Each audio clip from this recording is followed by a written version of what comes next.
Hello बच्चों, कैसे हो? आई होप आप लोगों ने मेरा लास्ट वाला लेक्चर देखा होगा, जो हम लोगों ने एक सीरीज़ स्टार्ट करी है यहाँ पे, जहाँ पे मैं आप लोग को एग्ज़ाम से पहले, सीबीएसई के एग्ज़ाम्स हैं उनसे पहले मैं आपको पूरे डेरिवेशंस फिजिक्स के एक साथ बताने वाला हूँ। बट मैं इस बार चैप्टर वाइज आया हूँ ताकि हम एक एक चैप्टर में सारे डेरिवेशंस को कवर करें। क्योंकि देखिए बेटा, यदि मैं वन शॉट में एक साथ यदि सारे पूरे फिजिक्स के डेरिवेशंस लेने जाऊँ तो मैं बहुत सारे अच्छे डेरिवेशंस जो आ भी सकते हैं मैं उन्हें छोड़ना पड़ेगा। मैं सिर्फ बहुत ज़्यादा वेरी इंपॉर्टेंट वाले जो होंगे बस मैं वही करवा पाऊंगा। तो मैंने इस कारण से उस चीज़ को ड्रॉप किया है और मैंने जो लेक्चर लाना स्टार्ट किया आपके सामने ना, वो मैंने चैप्टर वाइज किया है ताकि हर चैप्टर के डेरिवेशंस आपके सारे के सारे डेरिवेशंस आपको मिल पाएँ। तो बेटा उनको एंजॉय करो, समझो, और जहाँ डाउट्स आता है, जिस सेक्शन में डाउट आता है, आप ज़रूर बेटा कमेंट करके मुझे बताओ कि सर ये वाला पोर्शन समझ में नहीं आया, तो मैं अगले लेक्चर में कुछ ना कुछ उसका सॉल्यूशन निकालने की कोशिश करूंगा। और कमेंट जरूर करना कि आपके कमेंट है ना बेटा हमारे लिए एक टाइप से देखा जाए तो एक मोटिवेशन का काम करते हैं। आप अच्छा कमेंट करते हो तो हमें एक एनर्जी मिलती है कि हम अगला लेक्चर और अच्छा बनाएं। और यदि आप नेगेटिव कमेंट भी करते हो ना बेटा, तो मैं उसको पॉजिटिव ही लेता हूँ कि आपने यदि मुझे कुछ नेगेटिव भी बताओगे तो मतलब ये है कि मैं अगले लेक्चर में उसको खत्म करके प्रॉपर चीज को आपके सामने लेकर के आऊँ, है ना। तो अब अपन आज नया चैप्टर स्टार्ट कर रहे हैं, वो है हमारा इलेक्ट्रिक पोटेंशियल का और कैपेसिटेंस का। और इसके सारे डेरिवेशंस में फिर से स्टार्टिंग से लेकर एंड तक के मैं आपसे डिस्कस करने वाला हूँ। तो इसमें बेटा जो भी डाउट्स आए बताना, ठीक है। और उन सारे बच्चों को जिनके जेई अटेम्प्ट्स हो गए हैं और जिनके होने वाले हैं, ठीक है, उन सबको मेरी तरफ से ऑल द बेस्ट। भैया अच्छे से जेई अटेम्प्ट्स दो, है ना, क्योंकि फर्स्ट अटेम्प्ट में आप जितने ज़्यादा मार्क्स लेकर के आ सकते हैं उतने ज़्यादा परसेंटाइल आपके फर्स्ट अटेम्प्ट में बनने के चांसेस होते हैं। सेकंड अटेम्प्ट में कहीं ना कहीं परसेंटाइल आपके कम बनेंगे, कम बनते हैं कहीं ना कहीं, है ना। इसका मतलब ये नहीं सबके, बट फर्स्ट अटेम्प्ट में फुल दम लगा लो भाई, है ना। और सेकंड अटेम्प्ट तो फिर आपके लिए रहेगा कि आपका जो भी रैंक आता है उसको और अच्छा बढ़ाओ, ठीक है। चलिए अपन आज का लेक्चर स्टार्ट करते हैं, हमारा वन शॉट लेक्चर, और वो हमारा इलेक्ट्रिक पोटेंशियल और कैपेसिटेंस पे। चलो चलिए बेटा, हमारा फर्स्ट टॉपिक है यहाँ पे इलेक्ट्रिक पोटेंशियल। इलेक्ट्रिक पोटेंशियल होता क्या है, किस तरीके से डिफाइन करते हैं, वो सारी चीज़ों पे मैं नहीं जाऊँगा क्योंकि वो सारी चीज़ें मैं मान के चल रहा हूँ कि आपको पता है ना। बट फिर भी एक शॉर्ट में मैं आपको बताना चाहूँगा कि इलेक्ट्रिक पोटेंशियल जब हम लोगों ने फर्स्ट टाइम 10th क्लास में पढ़ा था तो भी हमने वही डेफिनेशन यूज़ करी थी जो हम 12th क्लास में यूज़ करते हैं। और स्पेशली एमपी बोर्ड वगैरह में जब भी डेरिवेशंस आते हैं इसके पूछे जाते हैं, आपको उसी तरीके से ही जाना है जो मैं आपको करवाने वाला हूँ। तो ध्यान से समझिएगा बेटा, हम लोग ये बोलते थे कि यदि मैं यूनिट पॉजिटिव चार्ज को इनफाइनाइट से फील्ड के अंदर, इलेक्ट्रिक फील्ड में किसी पॉइंट तक लेकर के आऊँ तो उस प्रोसेस में जितना वर्क डन हमें करना होता था इलेक्ट्रिक फील्ड के अगेंस्ट, वो वर्क डन इलेक्ट्रिक पोटेंशियल के बराबर होता था। फिर से बोलता हूं, यदि मैं यूनिट पॉजिटिव चार्ज को इनफाइनाइट से फील्ड के अंदर किसी पॉइंट तक लेकर के आऊं तो उस प्रोसेस में जितना वर्क डन करना होता है फील्ड के अगेंस्ट, वो इलेक्ट्रिक पोटेंशियल के बराबर है।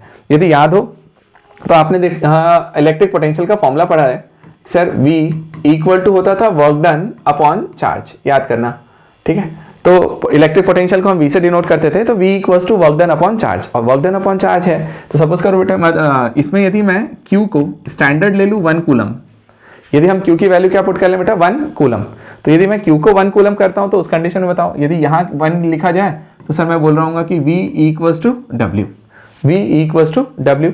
इसका मतलब क्या हुआ कि जो वर्क डन है वही इलेक्ट्रिक पोटेंशियल के बराबर है, लेकिन कब, जब हमने चार्ज को 1 कूलम लिया है। और यहीं से वो डेफिनेशन आती थी क्या, कि यदि मैं यूनिट पॉजिटिव चार्ज को इनफाइनाइट से फील्ड के अंदर किसी पॉइंट तक लेके आऊं तो उस प्रोसेस में जितना वर्क डन करना होता है वो इलेक्ट्रिक पोटेंशियल के बराबर। अब देखो, जैसे अब इसी चीज को लेकर के मैं यहाँ पे प्रॉब्लम्स को सॉल्व करवाने जाता हूँ, ध्यान से समझिएगा। यदि मान लीजिए मेरे पास कोई भी एक Q चार्ज गिवन है, हमारे पास एक Q चार्ज है, तो उस चार्ज का अपना एक इलेक्ट्रिक फील्ड होगा, जहां तक उसका इफेक्ट है वो उसका इलेक्ट्रिक फील्ड होता है, उसके बाहर उसका फील्ड नहीं है, ठीक है। तो हमने बोला, मान लीजिए कि कैपिटल Q मेरा एक सोर्स चार्ज है और इसका अपना एक इलेक्ट्रिक फील्ड मैंने यहाँ पर येलो सर्कल से बनाया है, तो ये इसका इलेक्ट्रिक फील्ड है जहां तक इस चार्ज का इफेक्ट है उसके बाहर उसका इफेक्ट नहीं है। अब सुनिए, हमने बोला यूनिट पॉजिटिव चार्ज को इनफाइनाइट। बेटा इनफाइनाइट का मीनिंग क्या होता है पता है, कई बार आप ध्यान से समझिएगा। इनफाइनाइट का मतलब मैं जब भी मीनिंग समझाता हूं तो मैं आपको ये बोलते देता हूं, कई बच्चों को लगता है कि इनफाइनाइट का मतलब है वाकई में बहुत बड़ा इनफाइनाइट। यार इनफाइनाइट है ना, एक्चुअल में कोई नंबर नहीं है। इनफाइनाइट जो होता है ना, इनफाइनाइट एक कंडीशन है। मैं सिंपल सा इतना बोलता हूं कि जिस चीज तक आप नहीं पहुंच सकते ना, जो आपकी पहुंच से दूर है, वो इनफाइनाइट है। फॉर एग्जाम्पल, जैसे कि मैं बोलता हूं कि यदि मान लो मैंने आज यदि मैं सिंपल सा एक एग्जांपल लूं तुम्हारे सामने कि यदि मैं तुमसे बोलूं कि सर 5 किलोमीटर तुम्हें जाना है, 5 किलोमीटर डिस्टेंस ट्रैवल करना है, क्या 5 किलोमीटर हमारे लिए इनफाइनाइट है? तो हम बोलेंगे बिल्कुल नहीं सर, क्योंकि मैं आसानी से पहुंच सकता हूं 5 किलोमीटर। हो सकता है कि 5 दिन लग जाए मुझे वहां जाने में उतना, बट मैं पहुंच जाऊंगा क्योंकि वो मेरे रेंज में है, तो वो फाइनाइट है। लेकिन बेटा यदि मैं उसी 5 किलोमीटर की बात करूं जो मेरे लिए फाइनाइट नंबर है, वो किसी के लिए इनफाइनाइट भी हो सकता है। जैसे मैं एग्जांपल की बात करूं तो मैं बोलता हूं कि मैं एक ऐसे पर्सन की बात करूं जो फिजिकली डिसेबल्ड है। मतलब क्या, जैसे मान लीजिए उसके पास, मैंने बोला कि दोनों पैर नहीं है ना दोनों हाथ हैं, सपोज करिए, ये एक एग्जांपल दे रहा हूं जस्ट, है ना, कि यदि मैं उस बंदे को बोलूंगा ना यार तुझे 5 किलोमीटर ट्रैवल करके आना है यार, और बिना किसी व्हीकल के, बिना किसी सपोर्ट के, तो यार मैं उस बंदे के लिए जरूर बोलूंगा कि यार उसके लिए वो 5 किलोमीटर जो है ना वो इनफाइनाइट हो जाएगा। मतलब वो उसकी रेंज के बाहर है कि वो उसके लिए डिफिकल्ट हो जाएगा। लेकिन वहीं पर यदि मैं एक अपने बारे में हम लोग जिसके पास सब कुछ है उसके लिए बोलें तो यार वो आसानी से जा सकता है, तो उसके लिए फाइनाइट है।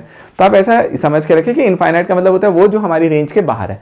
तो सेम चीज यहाँ पे हम क्या बोलते हैं मालूम, कि हमने बोला कैपिटल क्यू चार्ज यदि हमने रखा है तो उसका अपना एक इलेक्ट्रिक फील्ड है ये, तो इस इलेक्ट्रिक फील्ड तक इस क्यू का चार्ज इफेक्ट है, बट इसके बाहर यदि मैं बात करने के लिए जाऊं तो इसके बाहर उसका इफेक्ट नहीं होता, तो हम लोग बोलेंगे कि वो मेरे लिए क्या है, इनफाइनाइट। तो मैंने बोला यहां पर आपने स्मॉल क्यू को रखा, स्मॉल क्यू कौन है बेटा मेरे लिए, क्यू नॉट बोल दीजिए, ये मेरे लिए एक यूनिट पॉजिटिव चार्ज है जिसे मैं इलेक्ट्रिक फील्ड के बाहर रख रहा हूं, तो ये मेरे लिए इनफाइनाइट है। अब मैंने क्या बोला, यदि मैं इसको इनफाइनाइट से फील्ड के अंदर लेके आऊं, अब जरा सोचना बेटा एक चीज, क्योंकि यूनिट पॉजिटिव चार्ज है तो पॉजिटिव है। अब यदि ये क्यू की बात करें तो क्यू का भी पॉजिटिव चार्ज है, उसका भी एक इलेक्ट्रिक फील्ड है, वो भी पॉजिटिव है। अब इसके अंदर यदि मैं इस चार्ज को उठा करके यहाँ पे लेकर के आऊंगा, तो आपको पता है बेटा जैसे ही इस चार्ज को अंदर लेकर के आऊंगा इसके फील्ड में आएगा, तो ये भी Q positive charge, Q not भी पॉजिटिव चार्ज, मतलब दोनों कैसे हैं, लाइक चार्जेस। तो like charges repel each other. अब यदि ये दोनों एक दूसरे को रिपेल कर रहे हैं, तो रिपेल कर रहे हैं तो बाहर फेंकेगा। तो सोचो ये जो इसका इलेक्ट्रिक फील्ड है ना, वो इसके ऊपर जो फोर्स लगा रहा होगा उसे बाहर की तरफ कर रहा होगा, क्योंकि वो उससे रिपेल करना चाहता है। लेकिन फिर भी इस फोर्स ऑफ रिपल्शन के बाद भी यदि मैं इस चार्ज को बाकायदा इस पी पॉइंट तक लेकर के आना चाहता हूं, तो मुझे उस फील्ड के अगेंस्ट वर्क डन करना पड़ेगा। अपोज, सामने वाला अपोज कर रहा है भाई तुम्हारा, तो तुमको उसके अगेंस्ट वर्क डन करना पड़ेगा, और वो वर्क डन जो है वो इलेक्ट्रिक पोटेंशियल के इक्वल आता है यहाँ पे। ठीक है, तो देखो हम ऐसा मानते हैं, सपोज करिए बेटा इसको मैं अंदर लेकर के आया, तो मैंने यहाँ पर कोई एक पॉइंट सिलेक्ट किया, सपोज करा हमने ए पॉइंट। अब ए पॉइंट पे इनिशियली मैंने क्यू नॉट को रखा। अब मैंने बोला ए से मैं एक स्मॉल डिस्टेंस ट्रेवल करवाता। सोचिए बेटा ये जो ए है ना, उसे मैंने बोला कि क्यू से ये कितने डिस्टेंस पर है, तो हमने बोला सर क्यू से एक्स डिस्टेंस पर हमने एक पॉइंट ए लिया। अरे यहां से लेकर के आ रहे हैं, आते आते ए पे आ गए, और ए का डिस्टेंस मैंने बोला कि सेंटर वाले से, क्यू वाले से, कैपिटल क्यू से कितना है, एक्स। अब इस एक्स से मैं छोटा सा डिस्प्लेसमेंट करवाता हूं भाई इसको, और मैं इसको थोड़ा सा पास ला करके ए से बी पे लेके आया, और मैंने एक छोटा सा डिस्प्लेसमेंट करवाया, वेरी स्मॉल डिस्प्लेसमेंट। तो इसको हम किससे डिनोट करते हैं बेटा, dx। तो मैंने बोला dx डिस्प्लेसमेंट मैंने करवाया।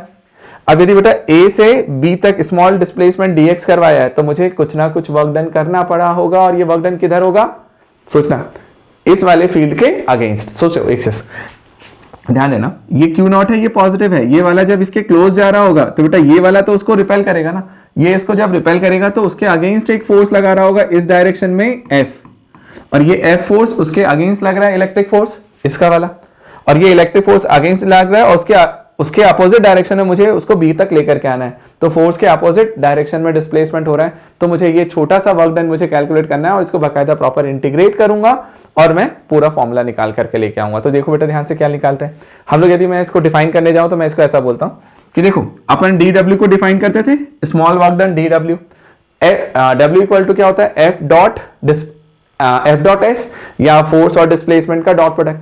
तो यहां पे हम सिंपल लिख रहे हैं dw इक्वल टू बेटा f डॉट dx। dx क्या है, डिस्प्लेसमेंट, और f क्या है, इलेक्ट्रिक फोर्स। अब जरा बताओ बेटा इस जगह पर इलेक्ट्रिक फोर्स कितना लगेगा। देखो इस कैपिटल Q से x डिस्टेंस पर हमारा Q नॉट है, तो इस पर जो लगने वाला फोर्स है एग्जैक्टली वो फोर्स कूलम फोर्स होगा, और इस कूलम फोर्स की वैल्यू होगी बेटा 1/4 pi epsilon naught capital Q naught Q1 Q2 by X square in newton. ठीक, और इसे उठा करके मैंने इस फॉर्मूले में रख दिया। तो बेटा अब एक चीज देखना, ध्यान से इस फॉर्मूले को मैं रखने जा रहा हूं, बट उससे पहले एक डॉट प्रोडक्ट का फॉर्मूला ब्रेक करो। ए डॉट बी का फॉर्मूला क्या होता है? ए बी कॉस थीटा, ए का मैग्नीट्यूड, बी का magnitude, cos theta. F dot D x है तो मैं लिखूंगा सर एफ का मैग्नीट्यूड, डी एक्स का मैग्नीट्यूड, है ना, ए दोनों के मैग्नीट्यूड इनटू कॉस थीटा। और बेटा कॉस थीटा की वैल्यू कितनी होगी? बस ये देखेगा, थीटा होता था फोर्स और डिस्प्लेसमेंट के बीच का एंगल। सर फोर्स लग रहा है इस डायरेक्शन में, डिस्प्लेसमेंट लग रहा है इस डायरेक्शन, दोनों के अपोजिट है तो दोनों के बीच का एंगल 180। तो हमने बोला यार यहाँ से 180 और cos 180 की वैल्यू कितनी होती है? -1। तो हमने बोला ये माइनस एफ डी एक्स मेरा फॉर्मूला बन गया डी डब्ल्यू का।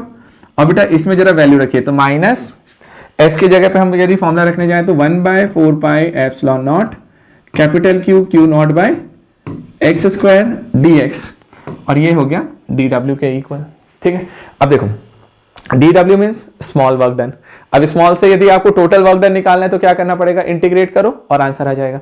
हमने बोथ साइड इंटीग्रेट किया सर, इधर साइड इंटीग्रेशन किया तो डी डब्ल्यू, और इधर यदि इंटीग्रेट करते हैं तो देखिए बेटा जो कांस्टेंट है उसे बाहर निकाल लीजिए, 1/4 epsilon naught capital Q Q not हमने बाहर लिया, 1/x स्क्वायर का इंटीग्रेशन करना है भाई, और लिमिट क्या रखनी है? बस ये इंपॉर्टेंट है। देखिए अब लिमिट जब हम रखने के लिए जाते हैं ना तो ध्यान से समझना बेटा, आप यहां इंटीग्रेट किसके रिस्पेक्ट में कर रहे हो? x के, है ना।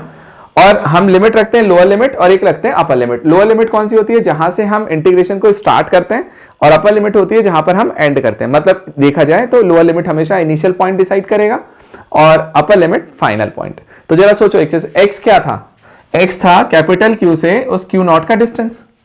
और डेफिनेशन में तुमने क्या बोला बताओ मुझे? डेफिनेशन में तुमने ये बोला कि यदि मैं Q नॉट मतलब यूनिट पॉजिटिव चार्ज को इनफाइनाइट से फील्ड के अंदर किसी पॉइंट तक लाऊं, तो सोचो जब ये पॉइंट, ये चार्ज मेरा इनफाइनाइट पे था तो उस समय x की वैल्यू कितनी रही होगी? इससे इनफाइनाइट, फील्ड के बाहर है, तो लोअर लिमिट मेरे लिए कौन सी आएगी बेटा? इनफाइनाइट।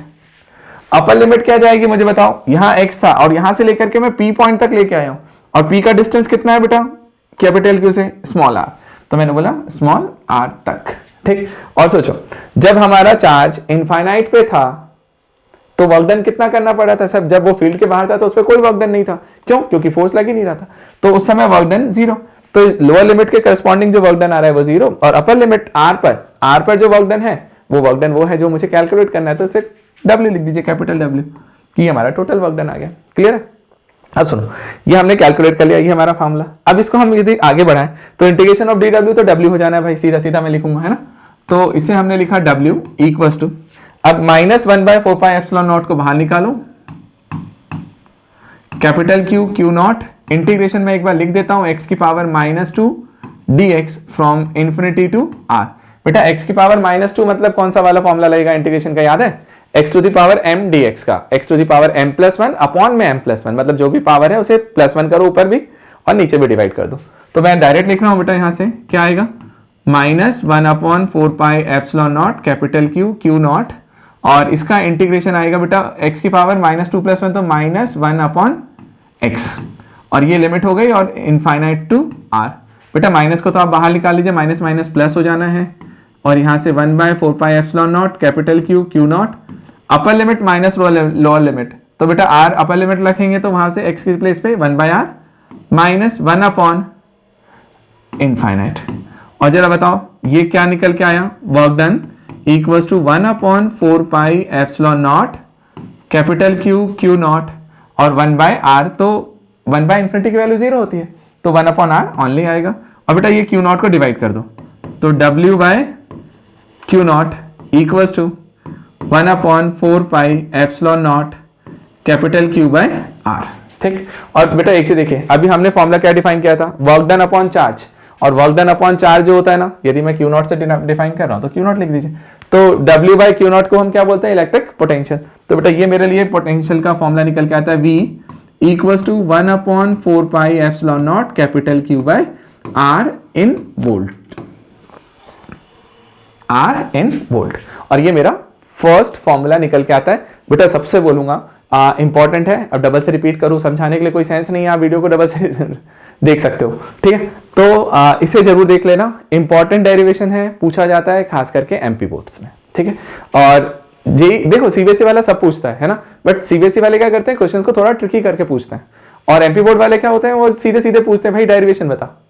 ठीक है, तो ये डिफरेंस आ जाता है दोनों में, तो है ना, दिल पे मत लेना भाई, है ना कि मैं एमपी बोर्ड और सीबीएसई अलग अलग कर रहा हूँ, ठीक है। चलो इसे नोट करें, नेक्स्ट वाला लेक्चर देखते, नेक्स्ट वाला टॉपिक देखते हैं। चलिए बेटा, अब अपना अगला टॉपिक है वो है relation between electric field and electric potential. अब इलेक्ट्रिक फील्ड और इलेक्ट्रिक पोटेंशियल के बीच में क्या रिलेशन होगा, ठीक है। देखा जाए तो मैंने अभी जस्ट करवाया जो कॉन्सेप्ट ना, वही वाला कॉन्सेप्ट यहाँ पे भी रिपीट करूंगा और इसी से रिलेट करके छोटा सा फॉर्मूला तुरंत देता हूँ, ठीक है। लिख, अभी हमने एक चीज देखा था, यदि मैं उसको डिफाइन करने के लिए गया तो याद करो हमने बोला था कैपिटल क्यू चार्ज हमने यदि रखा है कहीं, उसका अपना एक फील्ड है, फील्ड के बाहर से आप क्यू नॉट चार्ज को एंटर करवा करके लेकर के आ रहे हो अंदर किसी पॉइंट तक, तो उसमें जितना वर्क डन होता था वो हमारा पोटेंशियल था। अब देखो ध्यान से क्या किया हमने भी, हमने बोला sir D W equals to क्या था, F dot D L, D X की जगह डी एल ले लो इस बार, कोई दिक्कत नहीं है, ठीक है, डिस्प्लेसमेंट है। तो हमने लिखा डी डब्ल्यू, वर्क डन निकाल रहा हूं बेटा, कुछ नहीं, डी डब्ल्यू इक्वल टू क्या निकल के आया, D W equal to F dot D L, मैंने अभी भी लिखा था, डी एक्स ले लिया था वहां पे, चलेगा। तो एफ डॉट डी एल, अभी से ब्रेक करते हैं, एफ डॉट डी एल लिख रहे हैं ना, एफ क्या है बेटा, इलेक्ट्रिक फोर्स। अच्छा, इलेक्ट्रिक फोर्स को हम डिफाइन करने जाए तो एक चीज देखो, यदि मैं इलेक्ट्रिक फील्ड से डिफाइन करने जाऊं तो इलेक्ट्रिक फील्ड इंटेंसिटी का फॉर्मूला आपने पढ़ा है बेटा, E इक्वल्स टू फोर्स पर यूनिट चार्ज, तो फोर्स अपॉन में charge, charge means Q naught, जिसके ऊपर फोर्स लग रहा है।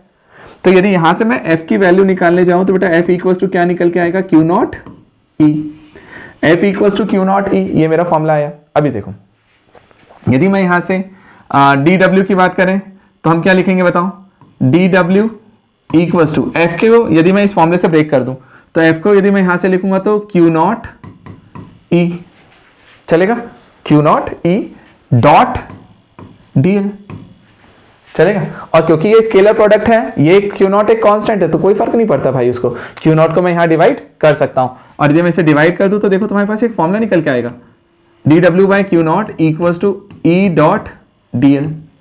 और एक चीज बताओ, वर्क डन अपॉन चार्ज क्या होता है, पोटेंशियल, तो dw में से स्मॉल वर्क डन, तो भैया small work done upon charge क्या होगा, स्मॉल पोटेंशियल, तो उसको हम कैसे डिनोट करें, dv, तो dv equals to E dot DL से, ठीक है। अब मुझे बताओ dv equals to E dot DL यदि हम लिखने जा रहे हैं तो dv से यदि मैं v निकालना चाहूं टोटल पोटेंशियल, तो क्या करना चाहिए, इंटीग्रेशन कर दो सर बोथ साइड, तो मैंने इधर साइड इंटीग्रेट किया, integration of dv equals to integration of E dot DL closed. अब सुनिए, तो dv का इंटीग्रेशन करेंगे तो v equals to integral of, line integral of electric field intensity, तो हमने क्या लिखा, E डॉट DL, और ये जो E डॉट DL निकल के आया ये मेरा फॉर्मूला है, देखो मैं लिख देता हूं, integration of E dot DL, ये आपका रिलेशन हो जाता है इलेक्ट्रिक पोटेंशियल और इलेक्ट्रिक फील्ड इंटेंसिटी के बीच में। तो एक फॉर्मूला आप ये याद रखो, ठीक है। यदि हम जेई के लिए पढ़ रहे होते, नीट के लिए पढ़ रहे होते, तो मैं इस पे तुम्हें बहुत सारे क्वेश्चंस करवाता, अच्छे वाले आते हैं, है ना, बट अभी अपन बोर्ड पॉइंट ऑफ व्यू से हैं तो इतना ध्यान रखना चाहिए, ठीक है। अब देखो इसी से रिलेट करता हुआ एक टर्म यहां पर आता है, वो है पोटेंशियल ग्रेडियंट। अब पोटेंशियल ग्रेडियंट को भी डिफाइन करवा लो, यहीं कहीं समझ लेना, कुछ नहीं है, छोटा सा पार्ट। यदि मैं पोटेंशियल ग्रेडियंट को डिफाइन करने के लिए जाऊं यहीं, तो देखो जरा एक चीज, इधर से अभी अपन ने क्या फॉर्मूला लिखा, sir dv equals to E dot DL, तो देख बेटा मैं इसे लिख देता हूं, dv equals to E dot DL। अब नॉर्मली क्या होगा, एक चीज बताओ, E डॉट DL को यदि मैं ब्रेक करूं डॉट प्रोडक्ट के फॉर्मूले से, तो AB cos थीटा, तो यहां पर E डॉट DL, तो मैं लिख सकता हूं ना बेटा E DL cos theta.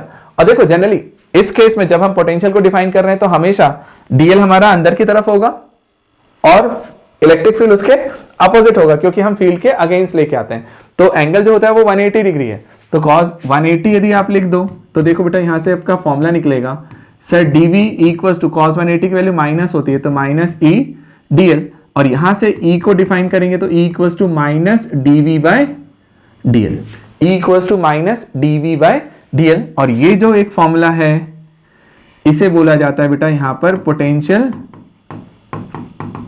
Gradient, और ये पोटेंशियल ग्रेडियंट भी आपसे कई बार पूछा जाता है, तो E का फॉर्मूला याद रखिएगा, E equals to minus dv by DL, इसे बोलते हैं हम लोग पोटेंशियल ग्रेडियंट। क्लियर है, तो इतना पोर्शन आप समझ के रखें, आपसे पूछा जाता है। और मैं एक चीज बोलूं, ये वाला पार्ट एमपी बोर्ड से ज्यादा सीबीएसई के लिए इंपॉर्टेंट है, ठीक है, सीबीएसई में इन पे बेस्ड क्वेश्चंस भी आते हैं।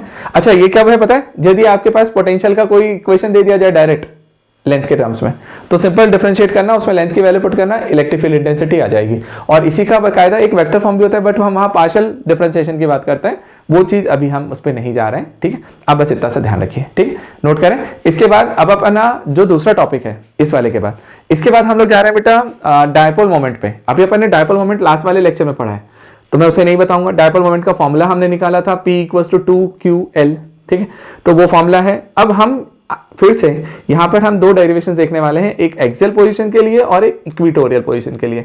तो एक्सियल और इक्वेटोरियल पोजीशन में मुझे अब कैलकुलेशंस करने हैं कि इलेक्ट्रिक पोटेंशियल की वैल्यू एक्सियल में कितनी आएगी और इक्वेटोरियल में कितनी आएगी, राइट।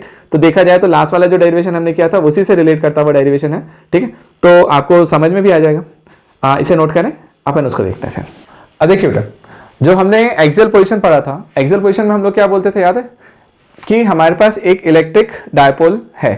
तो इलेक्ट्रिक डायपोल में क्या होता था बेटा, -q और +q। तो -q +q को हम 2l डिस्टेंस पर अरेंज करते थे। हमने -q और +q चार्ज को 2l डिस्टेंस पे अरेंज करके रखा है। मान लीजिए बेटा ये फर्स्ट वाला पॉइंट हमारे लिए A है और सेकंड वाला पॉइंट B है, जहां पे हमने उस चार्जेस को प्लेस किया है। इनके बीच का डिस्टेंस 2l। अब हमने बोला था एक्सियल का मतलब होता था कि उन्हीं दोनों लाइन को ज्वाइन करने से जो लाइन आगे एक्सटेंड होकर के मिलती है, उसके किसी भी पॉइंट पर यदि आपको इलेक्ट्रिक फील्ड इंटेंसिटी या पोटेंशियल निकालना है तो वो एक्सियल पोजीशन में काउंट होता है। तो सेम चीज हम एक्सियल पोजीशन की बात कर रहे हैं और अब हम इलेक्ट्रिक पोटेंशियल कैलकुलेट करने वाले हैं। तो थोड़ा सा ध्यान से समझना, आसान भी है पिछले वाले से। ध्यान से देखो, हमने बोला कि इससे एक्सियल पोजीशन पे, तो हम लोग क्या से डिस्टेंस बोलते थे, सेंटर से। तो बेटा हमने बोला इसके सेंटर से मान लीजिए r डिस्टेंस पर कोई एक पॉइंट है x, और इस x पॉइंट पर आपको इलेक्ट्रिक पोटेंशियल कैलकुलेट करना है। इलेक्ट्रिक पोटेंशियल याद करो, अभी हमने पोटेंशियल का फॉर्मूला निकाला था किसी पॉइंट चार्ज के लिए, कितना आया था, 1/4πε0 q/r। अच्छा, q कौन होता था, सोर्स चार्ज, जिसके कारण से इलेक्ट्रिक फील्ड होती थी, ठीक है, मतलब फील्ड बनता था, और r होता था वो डिस्टेंस कि कितने डिस्टेंस पर हम निकाल रहे हैं। अब देखो ध्यान से, एक सबसे बड़ा डिफरेंस, अभी तक हम इलेक्ट्रिक फील्ड निकालते आए थे, इलेक्ट्रिक फील्ड और फोर्स दोनों ही वेक्टर क्वांटिटी थी। तो वेक्टर क्वांटिटी में याद है बेटा आपने एक चीज किया था कि यदि नेगेटिव चार्ज भी होता था तो हम उसका मैग्नीट्यूड लिखते थे, माइनस में नहीं लिखा था हमने इलेक्ट्रिक फील्ड इंटेंसिटी की वैल्यू को। हमने माइनस का यूज ये किया था कि किस डायरेक्शन में फोर्स लगेगा, किस डायरेक्शन में इंटेंसिटी होगी, वो डिसाइड करने का काम माइनस करता था।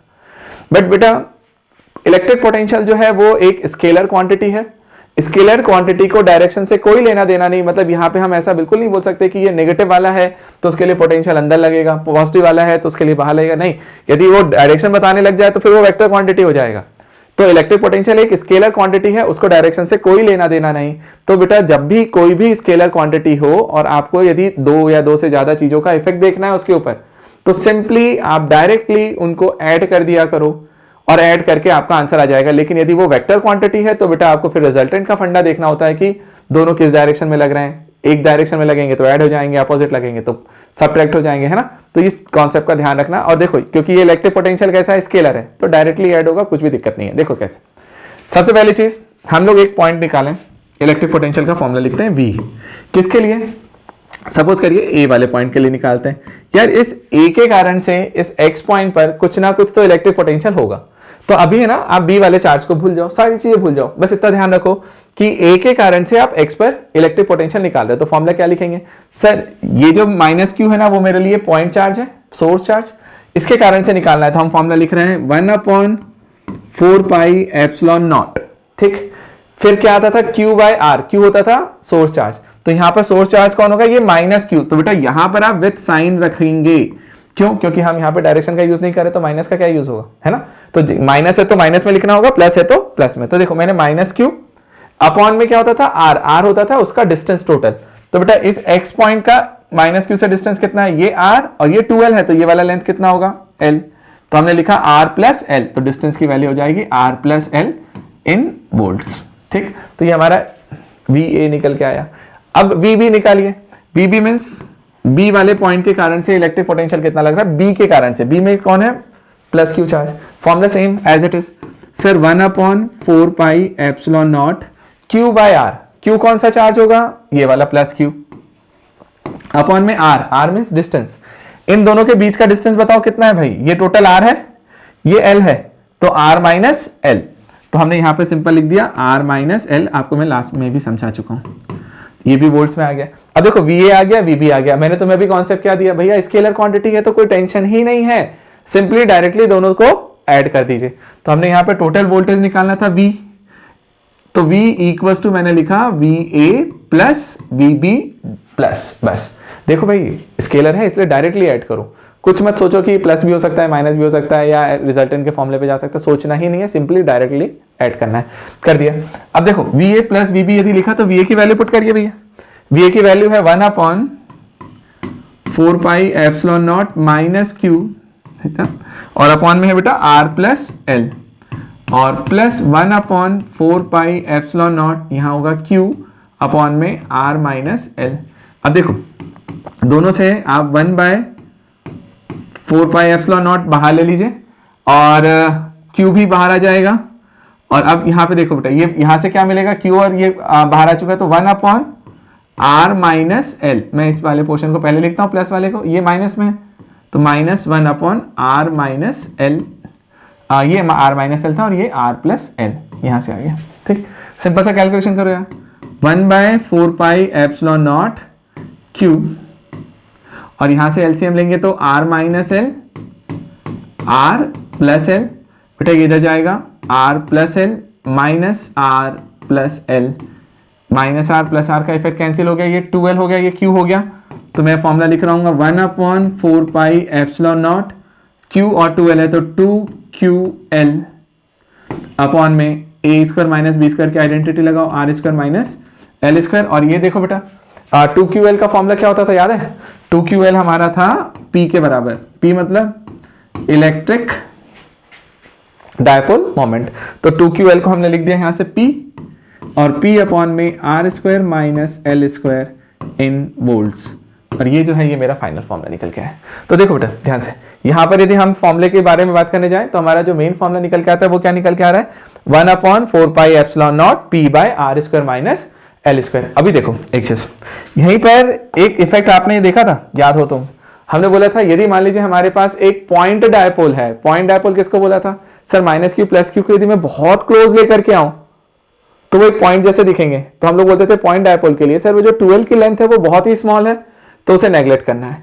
अब यदि मैं इसे नेग्लेक्ट करूं तो मैं यदि in case of point dipole बात करूं, यदि अपन पॉइंट डायपोल पे बात करें तो हम बोलेंगे sir L square is much much lesser than R square, sir L square की वैल्यू बहुत ही नेग्लिजिबल होगी क्योंकि पॉइंट डायपोल है बहुत क्लोज आ गए, तो L स्क्वायर को नेग्लेक्ट कर दे भाई R स्क्वायर के रिस्पेक्ट में, जैसे ही मैं नेग्लेक्ट करूंगा फॉर्मूला क्या निकल के आएगा मुझे बताओ, 1/4 pi epsilon naught P by R square minus 0, और ये हो गया V A लिख देता हूं एक्सियल का, तो देखिए बेटा V A का फॉर्मूला फाइनल निकल के आएगा 1/4 pi epsilon naught P by R square in volts, और ये है हमारा एक्सियल पोजीशन में इलेक्ट्रिक पोटेंशियल का फॉर्मूला। तो एक्सियल पोजीशन में इलेक्ट्रिक पोटेंशियल यदि आपको निकालना है तो सीधे सीधे ये फॉर्मूला याद रखें, ठीक है। बस एक चीज का ध्यान रखना बेटा, ये फॉर्मूला मेरा 1/4 pi epsilon naught P by R square minus L square ये हर जगह हर डायपोल के लिए वैलिड है, और जो हमने अभी लिखा है V 1/4 pi epsilon naught P by R square ये सिर्फ और सिर्फ पॉइंट डायपोल के केस में वैलिड है, हर जगह वैलिड नहीं है, ठीक। नोट करें। इसके बाद अपन देखते हैं इसका इक्वेटोरियल पोजीशन वाला, बहुत सिंपल है, बनाएं जल्दी से, नोट करें। अब देखिए बेटा हमारा दूसरा पार्ट है इक्वेटोरियल पोजीशन। इक्वेटोरियल पोजीशन क्या होती थी याद करना, हमारे पास एक इलेक्ट्रिक डायपोल गिवन है और अभी हम एक्सियल में बोलते थे कि उसी लाइन पर किसी पॉइंट पर निकालोगे तो एक्सियल पोजीशन है।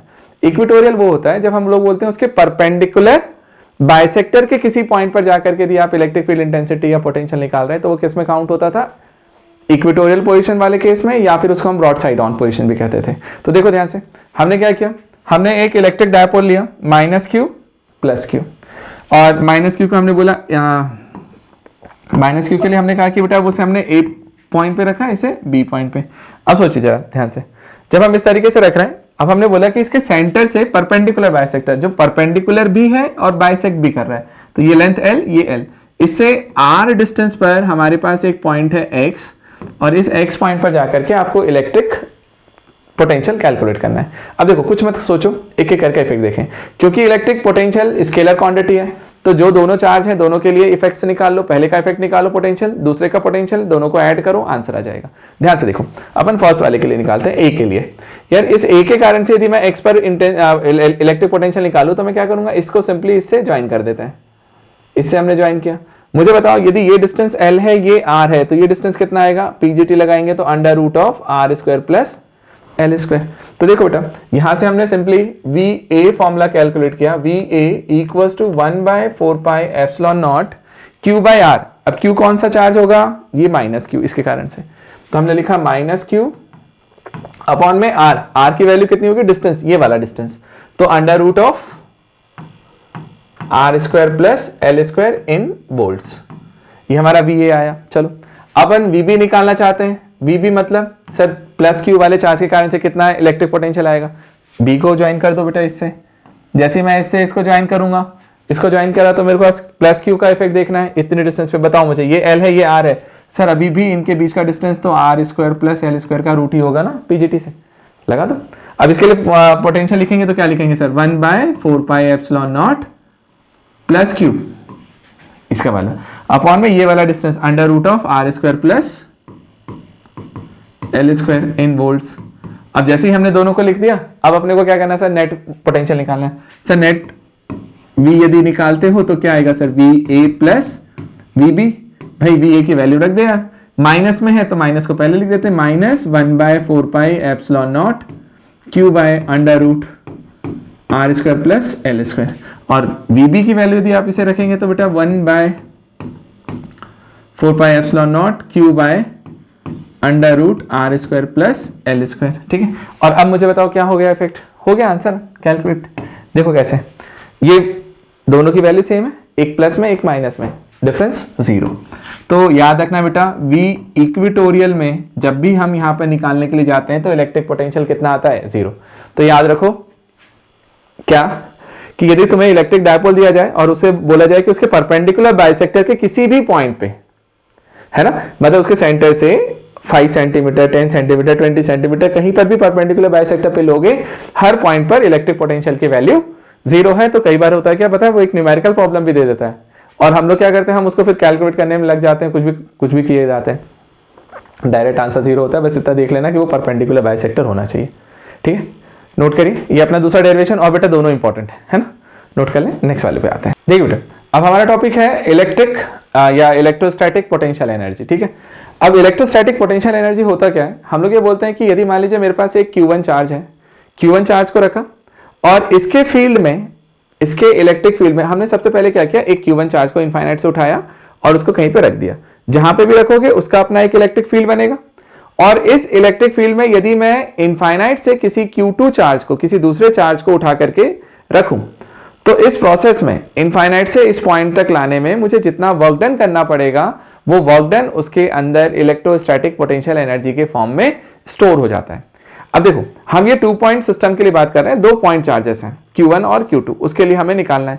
तो बेटा एक चीज दिमाग में रखिएगा कि जब भी हम यहाँ पर यहाँ पे नहीं, मतलब हम ऐसा बोलते हैं कि अपन फिजिक्स में पढ़ते आ रहे हैं कि जब भी हमें एनर्जी कैलकुलेट करना होता है तो मोस्ट ऑफ द टाइम हम लोग एनर्जी को कैलकुलेट करने का जो फंडा यूज करते हैं, वो फंडा कौन सा होता है कि हम उसका वर्क डन कैलकुलेट करते हैं, हम वर्क डन निकालते हैं और जितना वर्क डन वो करके देता है हम बोलते हैं कि उतनी एनर्जी उसके पास थी। जैसे मान लो कि मैं तुम्हें एक एग्जांपल दूं, मैंने बोला कि यार तुम्हें मेरी एनर्जी चेक करनी है कि सर के पास कितनी एनर्जी है, तो तुमने कैलकुलेशन करके रखा है कि यदि मैंने 5 घंटे पढ़ा दिया तुम्हें एक साथ, तो तुम बोलोगे कि सर के पास 5 जूल एनर्जी थी। ठीक है, तो अब मैं क्या हो गया, जैसे मान लो मैंने पढ़ाना स्टार्ट किया और मैंने वाकई में 5 आवर्स तक क्लासेस ले ली आपकी पूरी, तो आपके दिमाग में क्या आएगा, सर के पास 5 जूल एनर्जी थी तभी तो 5 आवर्स के लिए वर्क कर पाए ना। तो हम लोग क्या करते हैं पता है, हम हमेशा है ना वर्क डन के थ्रू, आप सामने वाले से वर्क डन करवा लो, वो जितना वर्क डन कर पा रहा है वो तभी पॉसिबल होगा जब उतनी एनर्जी उसके पास है। तो हमेशा है ना, जब भी हम कैलकुलेट करने जाएं एनर्जी को, तो हमेशा हम वर्क डन वाले कॉन्सेप्ट पे जाएं कि सर वर्क डन निकालो, और जो वर्क डन होगा वो उसके अंदर पोटेंशियल एनर्जी के फॉर्म में स्टोर हो जाता है। तो सेम फंडा हम यहाँ पे करने जा रहे हैं। हमने क्या किया, देखो ध्यान से, हमारे पास मान लीजिए यहाँ पर एक Q1 चार्ज है और एक Q2 चार्ज। सबसे पहले Q1 चार्ज को किसी एक पॉइंट तक हम लेकर के आए। जैसे ही हम इसने Q1 चार्ज को यहाँ पे ला करके रखा है, क्या सर इसका अपना एक इलेक्ट्रिक फील्ड बनेगा, मैंने बोला हाँ। इसका अपना एक इलेक्ट्रिक फील्ड बन गया। तो ए पॉइंट पे जाकर के मैंने Q1 चार्ज को रखा। अब मैं क्या बोल रहा हूं, इनफाइनाइट से Q2 चार्ज को लेकर के आओ। अब Q2 चार्ज को लेकर के मैं कहां तक लेके आ रहा हूं, इस B पॉइंट तक, और B पॉइंट कितनी डिस्टेंस पर है, तो मैंने बोला R। ठीक है, आपको इस B पॉइंट तक Q2 चार्ज को लेकर के आना है, और इस प्रोसेस में जो वर्क डन होगा वो इलेक्ट्रोस्टैटिक पोटेंशियल एनर्जी के बराबर होगा। जो वर्क डन होगा वो इलेक्ट्रोस्टैटिक पोटेंशियल एनर्जी के बराबर होगा। इलेक्ट्रिक पोटेंशियल में वर्क डन पर यूनिट चार्ज होता था, यहाँ पे टोटल वर्क डन की बात हो रही है। अब सुनो, हमने Q2 को यहां तक लेकर के आए, तो अब सबसे पहली बात, एक सेकंड के लिए रुको और सोचो कि सर जैसे ही मैंने Q1 चार्ज को यहां पे रखा होगा, क्या B पॉइंट पर कुछ पोटेंशियल बनेगा Q1 के कारण से? बिल्कुल बनेगा सर। हमने पढ़ा था कि 1/4πε0 Q/R। तो मैंने बोला R डिस्टेंस पर है, Q1 चार्ज दिया हुआ है, तो इसके कारण से यहां पर एक पोटेंशियल जरूर बन रहा होगा इस B पॉइंट पे, और उसकी वैल्यू हो रहेगी V1 इक्वल्स टू 1/4πε0 Q1/R। तो Q1/R जो हमने फॉर्मूला लिखा लिया, ये वोल्ट्स में आया, और ये जो है ये हमारा कौन सा पोटेंशियल हो गया, जो Q1 ने B पॉइंट पर लगाया। अब सुनो, इस इलेक्ट्रिक फील्ड वाले चैप्टर में, इलेक्ट्रिक पोटेंशियल वाले चैप्टर में, जब भी आपको क्या निकालना है बेटा, वर्क डन निकालना हो, तो हमेशा कौन से फॉर्मूले पे जाओ, पोटेंशियल की डेफिनेशन पे। इलेक्ट्रिक पोटेंशियल क्या होता था, V equal to work done upon charge, W/Q। V equal to W/Q, उसी पे जाओ और W निकालो। तो देखो मुझे बताओ, यदि मैं Q2 को इस पॉइंट तक लेकर के आता हूं, यहां तक लेके आया, ठीक है, तो मुझे बताओ कितना वर्क डन करना पड़ेगा। तो मैंने बोला कि इस B पॉइंट पर पोटेंशियल कितना है, तो मैंने बोला VB, और क्या VB को ही मैं V1 बोल सकता हूं, जो मैंने अभी बोला, ठीक है। तो V1 वन वाले ने अप्लाई किया था, V1 है उतना पोटेंशियल, तो V1 इक्वल्स टू क्या होता था, वर्क डन अपॉन चार्ज। तो मैंने लिखा sir work done upon charge. Charge कौन सा लाया हूं, Q2, तो मैंने बोला सर Q2 लिख दो। तो यहां से वर्क डन की वैल्यू निकालो, W इक्वल्स टू क्या हो जाएगा बताओ, Q2 इंटू V1, ठीक। और Q2 इंटू V1 यदि मैं लिखने जाऊं तो सर बोलूंगा Q2 इंटू V1 की वैल्यू यहां से रख दे यार, तो 1/4πε0 Q1/R। और यहां से यदि देखा जाए तो ये जो वर्क डन आया है यही U है। U means electrostatic potential energy, ठीक है। तो U से हम डिनोट कर रहे हैं, और इसका फॉर्मूला क्या निकल के आ रहा है, 1/4πε0 Q1 Q2/R। और क्योंकि एनर्जी है तो इसकी यूनिट क्या होगी, जूल, और क्वांटिटी कैसी है, स्केलर, और स्केलर क्वांटिटी डायरेक्टली ऐड होती है, ये ध्यान रखें। तो ये इलेक्ट्रोस्टैटिक पोटेंशियल एनर्जी का मेरे पास फॉर्मूला निकल गया है। फॉर्मूला ध्यान रखो, डायरेक्ट भी लगते हैं, न्यूमेरिकल्स भी आते हैं, और डायरेक्ट लगाने हैं, ठीक है। नोट करें, मैं इसको 3 पॉइंट सिस्टम के लिए भी बताता हूं, 4 पॉइंट के लिए भी बताता हूं कि फॉर्मूले में क्या चेंज आएगा, ठीक है। नोट कर लीजिए जल्दी से। अब देखिए बेटा, जब हमें ना 2 पॉइंट सिस्टम की बात करें ना, एक Q1 चार्ज है और एक Q2, और उनके बीच का सेपरेशन कितना है, R।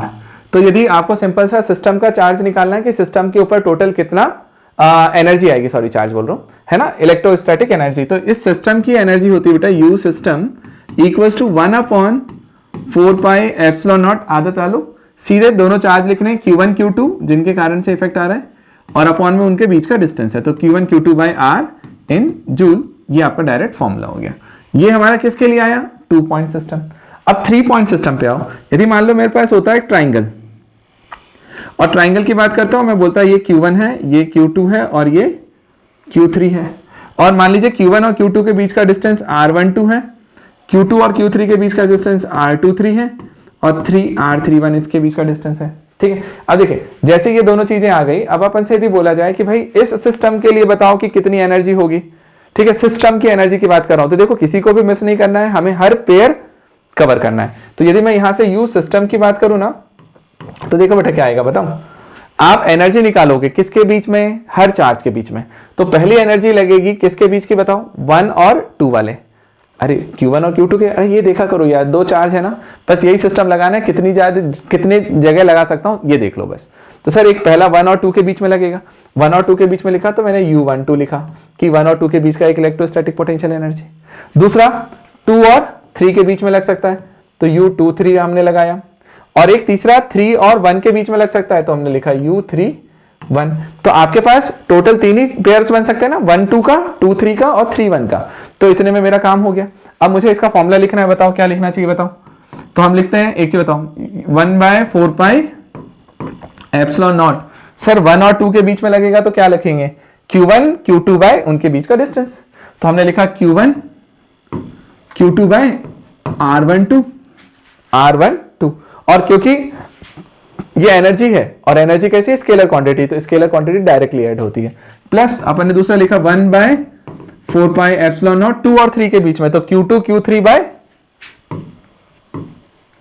R23, एंड लास्ट 3 और 1 के बीच में तो 1/4 pi epsilon not Q3 Q1 bye R31 चलेगा।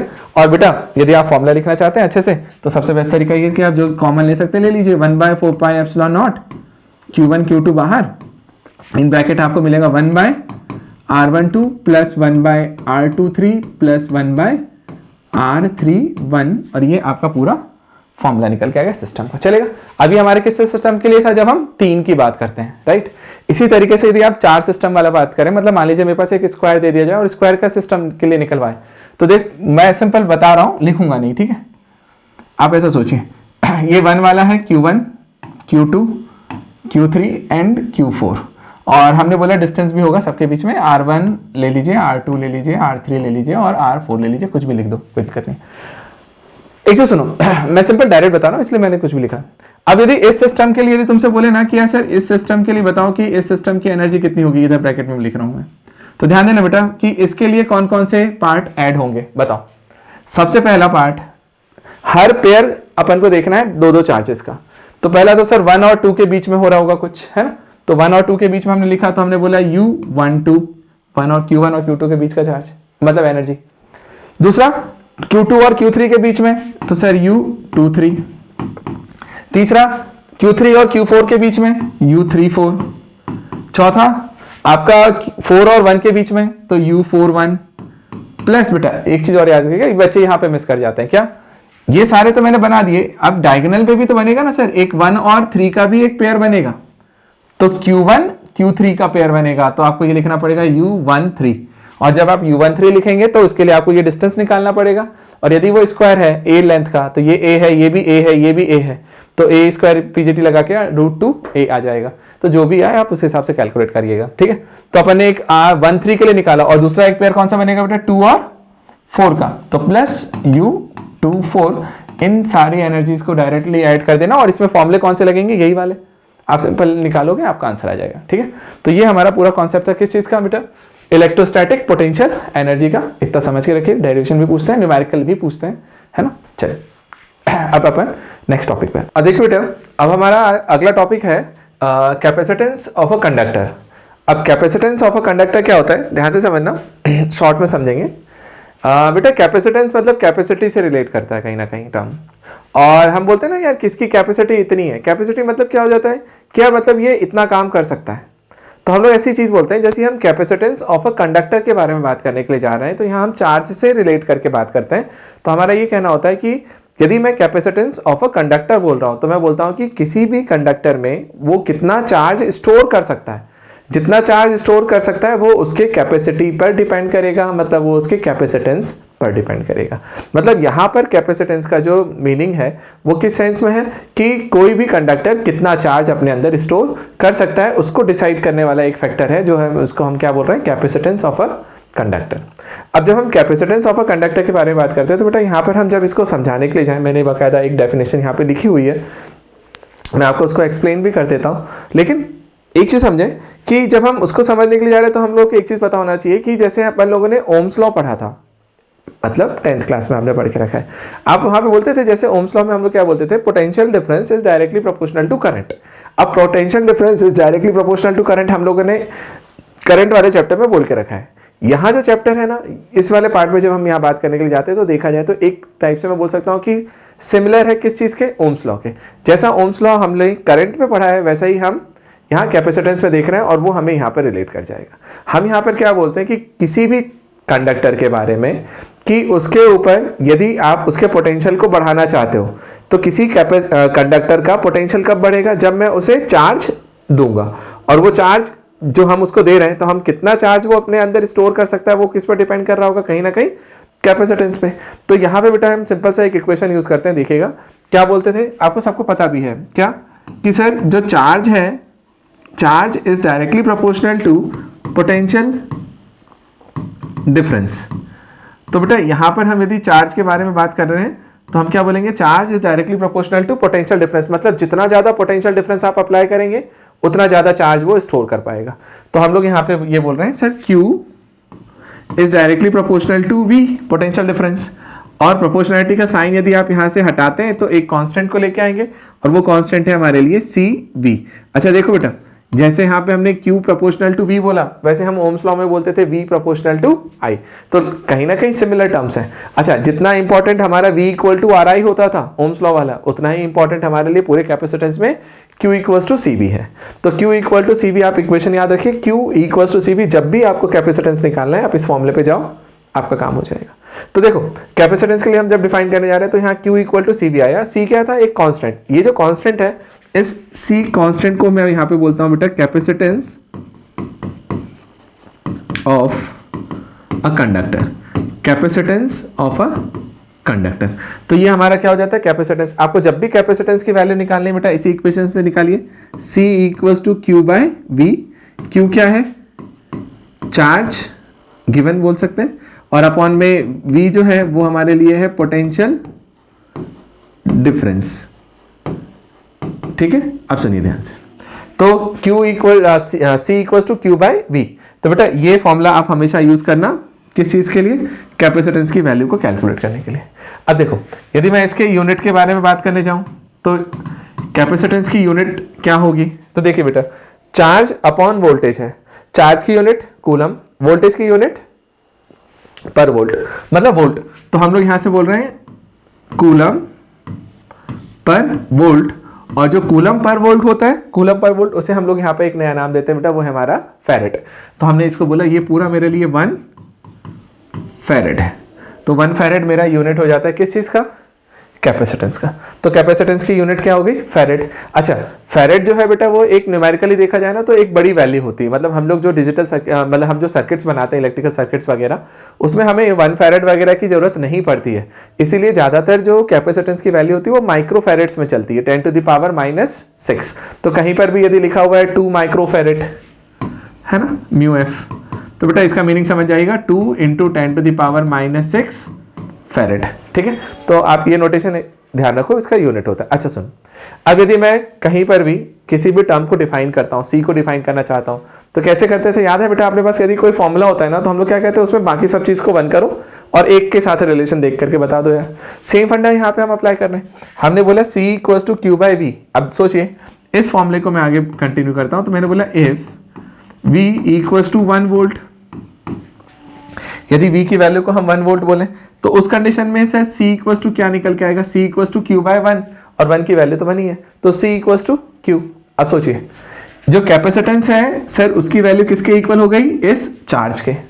कैपेसिटेंस की वैल्यू किसके इक्वल हो जाती है, चार्ज के। मतलब हम ऐसा क्या बोलते हैं, ध्यान से समझना, कि यदि मैं किसी कंडक्टर का वोल्टेज या पोटेंशियल, मैं किसी कंडक्टर का पोटेंशियल 1 वोल्ट से इंक्रीज करना चाहूं, तो 1 वोल्ट से इंक्रीज करने के लिए मुझे जितना अमाउंट ऑफ चार्ज उसको डिलीवर करना पड़ेगा, देना पड़ेगा सर, वो उसके कैपेसिटेंस के इक्वल है।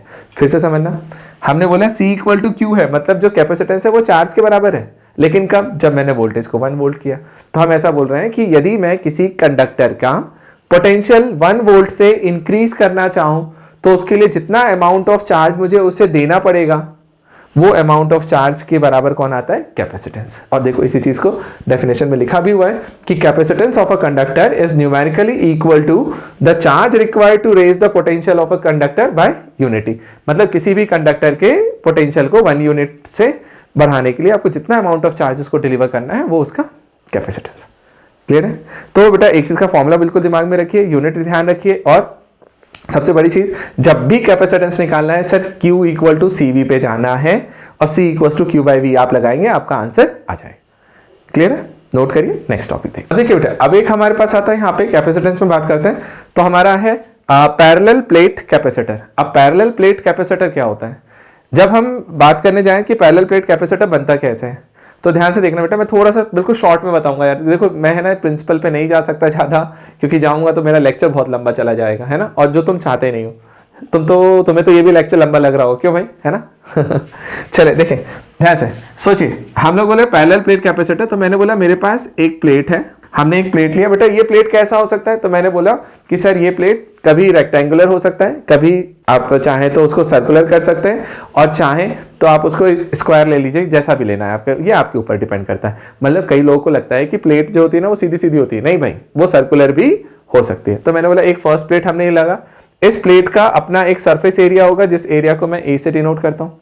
अब देखिए बेटा, सबसे पहला हमने काम क्या किया, हम लोग इसको क्यू चार्ज देते हैं। आप इसको जब क्यू चार्ज इसके ऊपर स्प्रेड करेंगे तो वो पूरा एक सरफेस पे आएगा।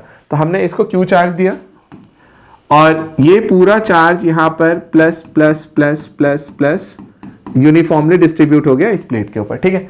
अब हम क्या बोलते हैं, यदि मैं कैपेसिटर बनाना चाहता हूं तो क्या करना चाहिए कि एक चार्ज प्लेट जिसके ऊपर हमें चार्ज दिया हुआ है, और इस चार्ज प्लेट के बाद आप क्या करो, इसके पास एक अनचार्ज प्लेट को लेकर के आओ।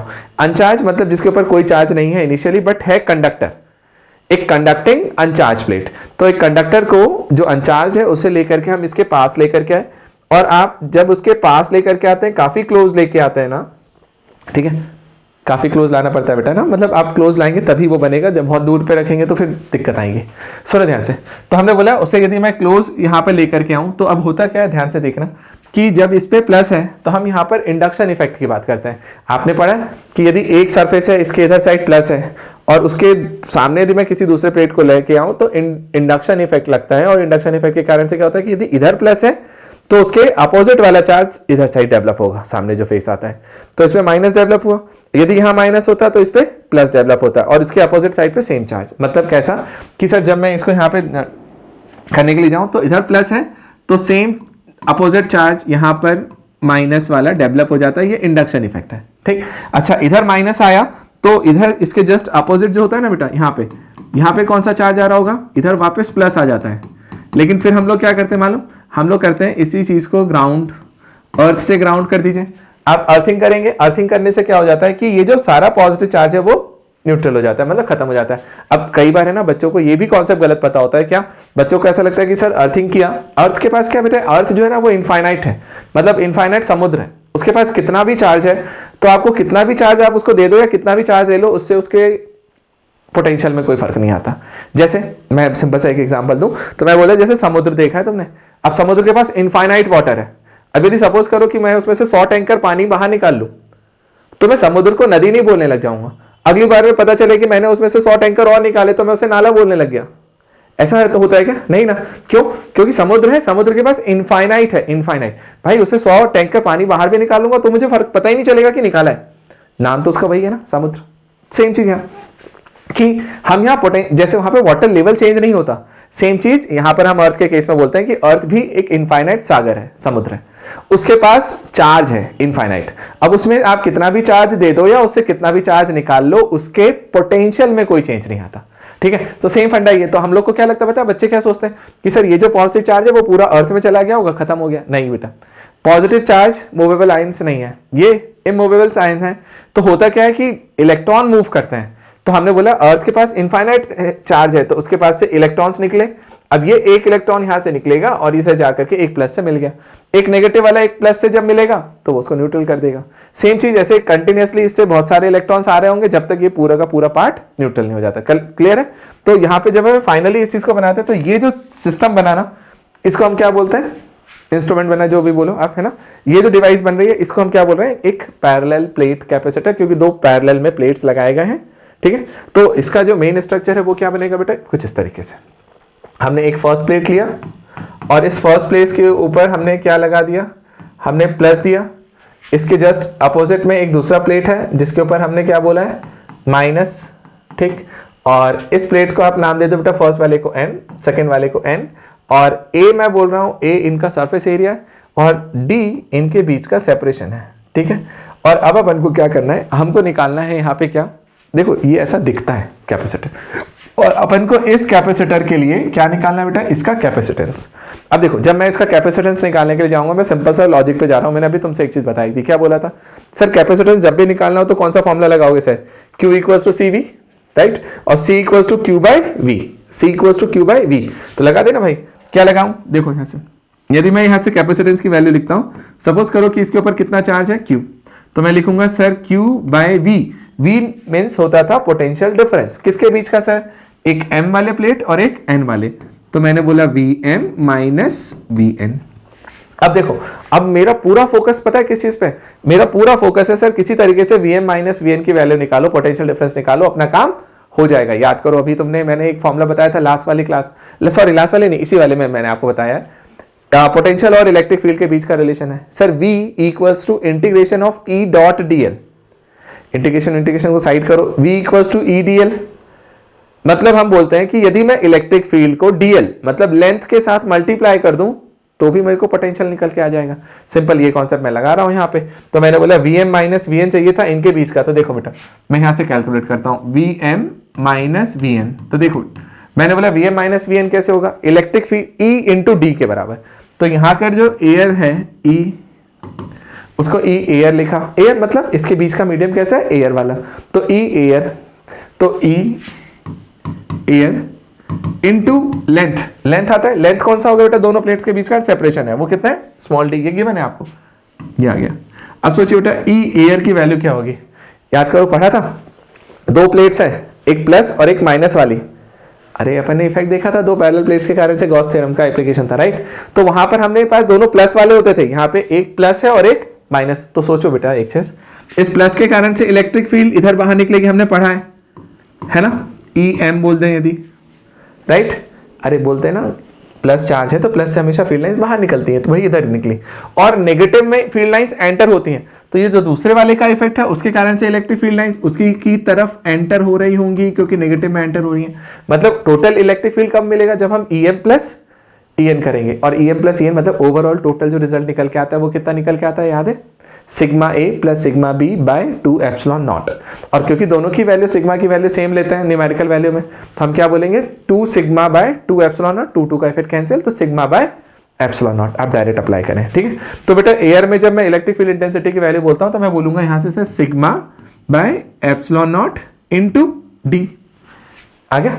अब बताओ सिग्मा क्या होता है सर, चार्ज अपॉन एरिया, तो इसको मैंने और ब्रेक कर दिया, तो चार्ज अपॉन में area into epsilon naught into D, और ये मेरे पास फॉर्मूला निकला सर Vm माइनस Vn का, और इस Vm माइनस Vn के फॉर्मूले को उठाओ और इसमें रख दो, तो यहां पे रखोगे तो क्या आएगा, Q अपॉन में Vm माइनस Vn, तो बेटा Q D by epsilon naught into A, Q D by epsilon naught into ए।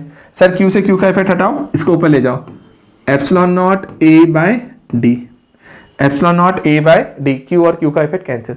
तो बेटा आपका जो कैपेसिटेंस का मेन फॉर्मूला निकल के आता है ना, वो फॉर्मूला हमारे पास यही आया sir, C equals to epsilon naught A by D, और ये कहां पर है, इन एयर।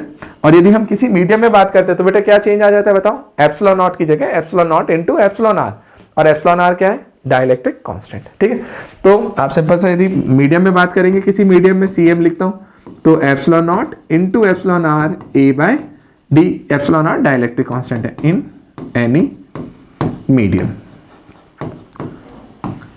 क्लियर है। तो बेटा ये हमारा मेन फॉर्मूला निकल के आता है पैरेलल प्लेट कैपेसिटर का, और ये फॉर्मूला पूछा जाता है MP बोर्ड में भी, है ना, और CBSE में भी, ठीक है। तो थोड़ा समझ के रखो। अच्छा बेटा एक बार कई बार वो उसमें क्वेश्चन पूछते हैं कि जो पैरेलल प्लेट कैपेसिटर है एग्जैक्टली वो कौन कौन से फैक्टर्स पर डिपेंड करता है, तो हमारा आंसर है सर जो पैरेलल प्लेट कैपेसिटर है वो मेनली किन फैक्टर्स पर करेगा। तो इसके लिए रटने मत जा भाई, मैं सीधे सीधे बोल रहा हूँ कि फॉर्मूले को देख, फॉर्मूले से आंसर मिल जाएगा। कैसे, हमने यदि फॉर्मूला देखा यहाँ से, कौन सा फॉर्मूला बेटा, CM equals to epsilon naught epsilon R A by D, बेटा सीधा दिख रहा है sir, C is directly proportional to epsilon R, epsilon R means dielectric constant. Dielectric constant कैसे डिफर करती है सर, अलग अलग मीडियम के लिए डाइलेक्ट्रिक कांस्टेंट अलग अलग है, तो हम बोलेंगे क्योंकि डायरेक्टली प्रोपोर्शनल है तो जिस मीडियम में डाइलेक्ट्रिक कांस्टेंट की वैल्यू जितनी ज्यादा स्ट्रांग है वहां पर उसका कैपेसिटेंस भी उतना ज्यादा मिलेगा। दूसरा एरिया, ये एरिया कौन सा होता है बेटा, ये एरिया हमेशा याद रखिएगा ये ओवरलैपिंग एरिया है। कौन सा एरिया, ओवरलैपिंग।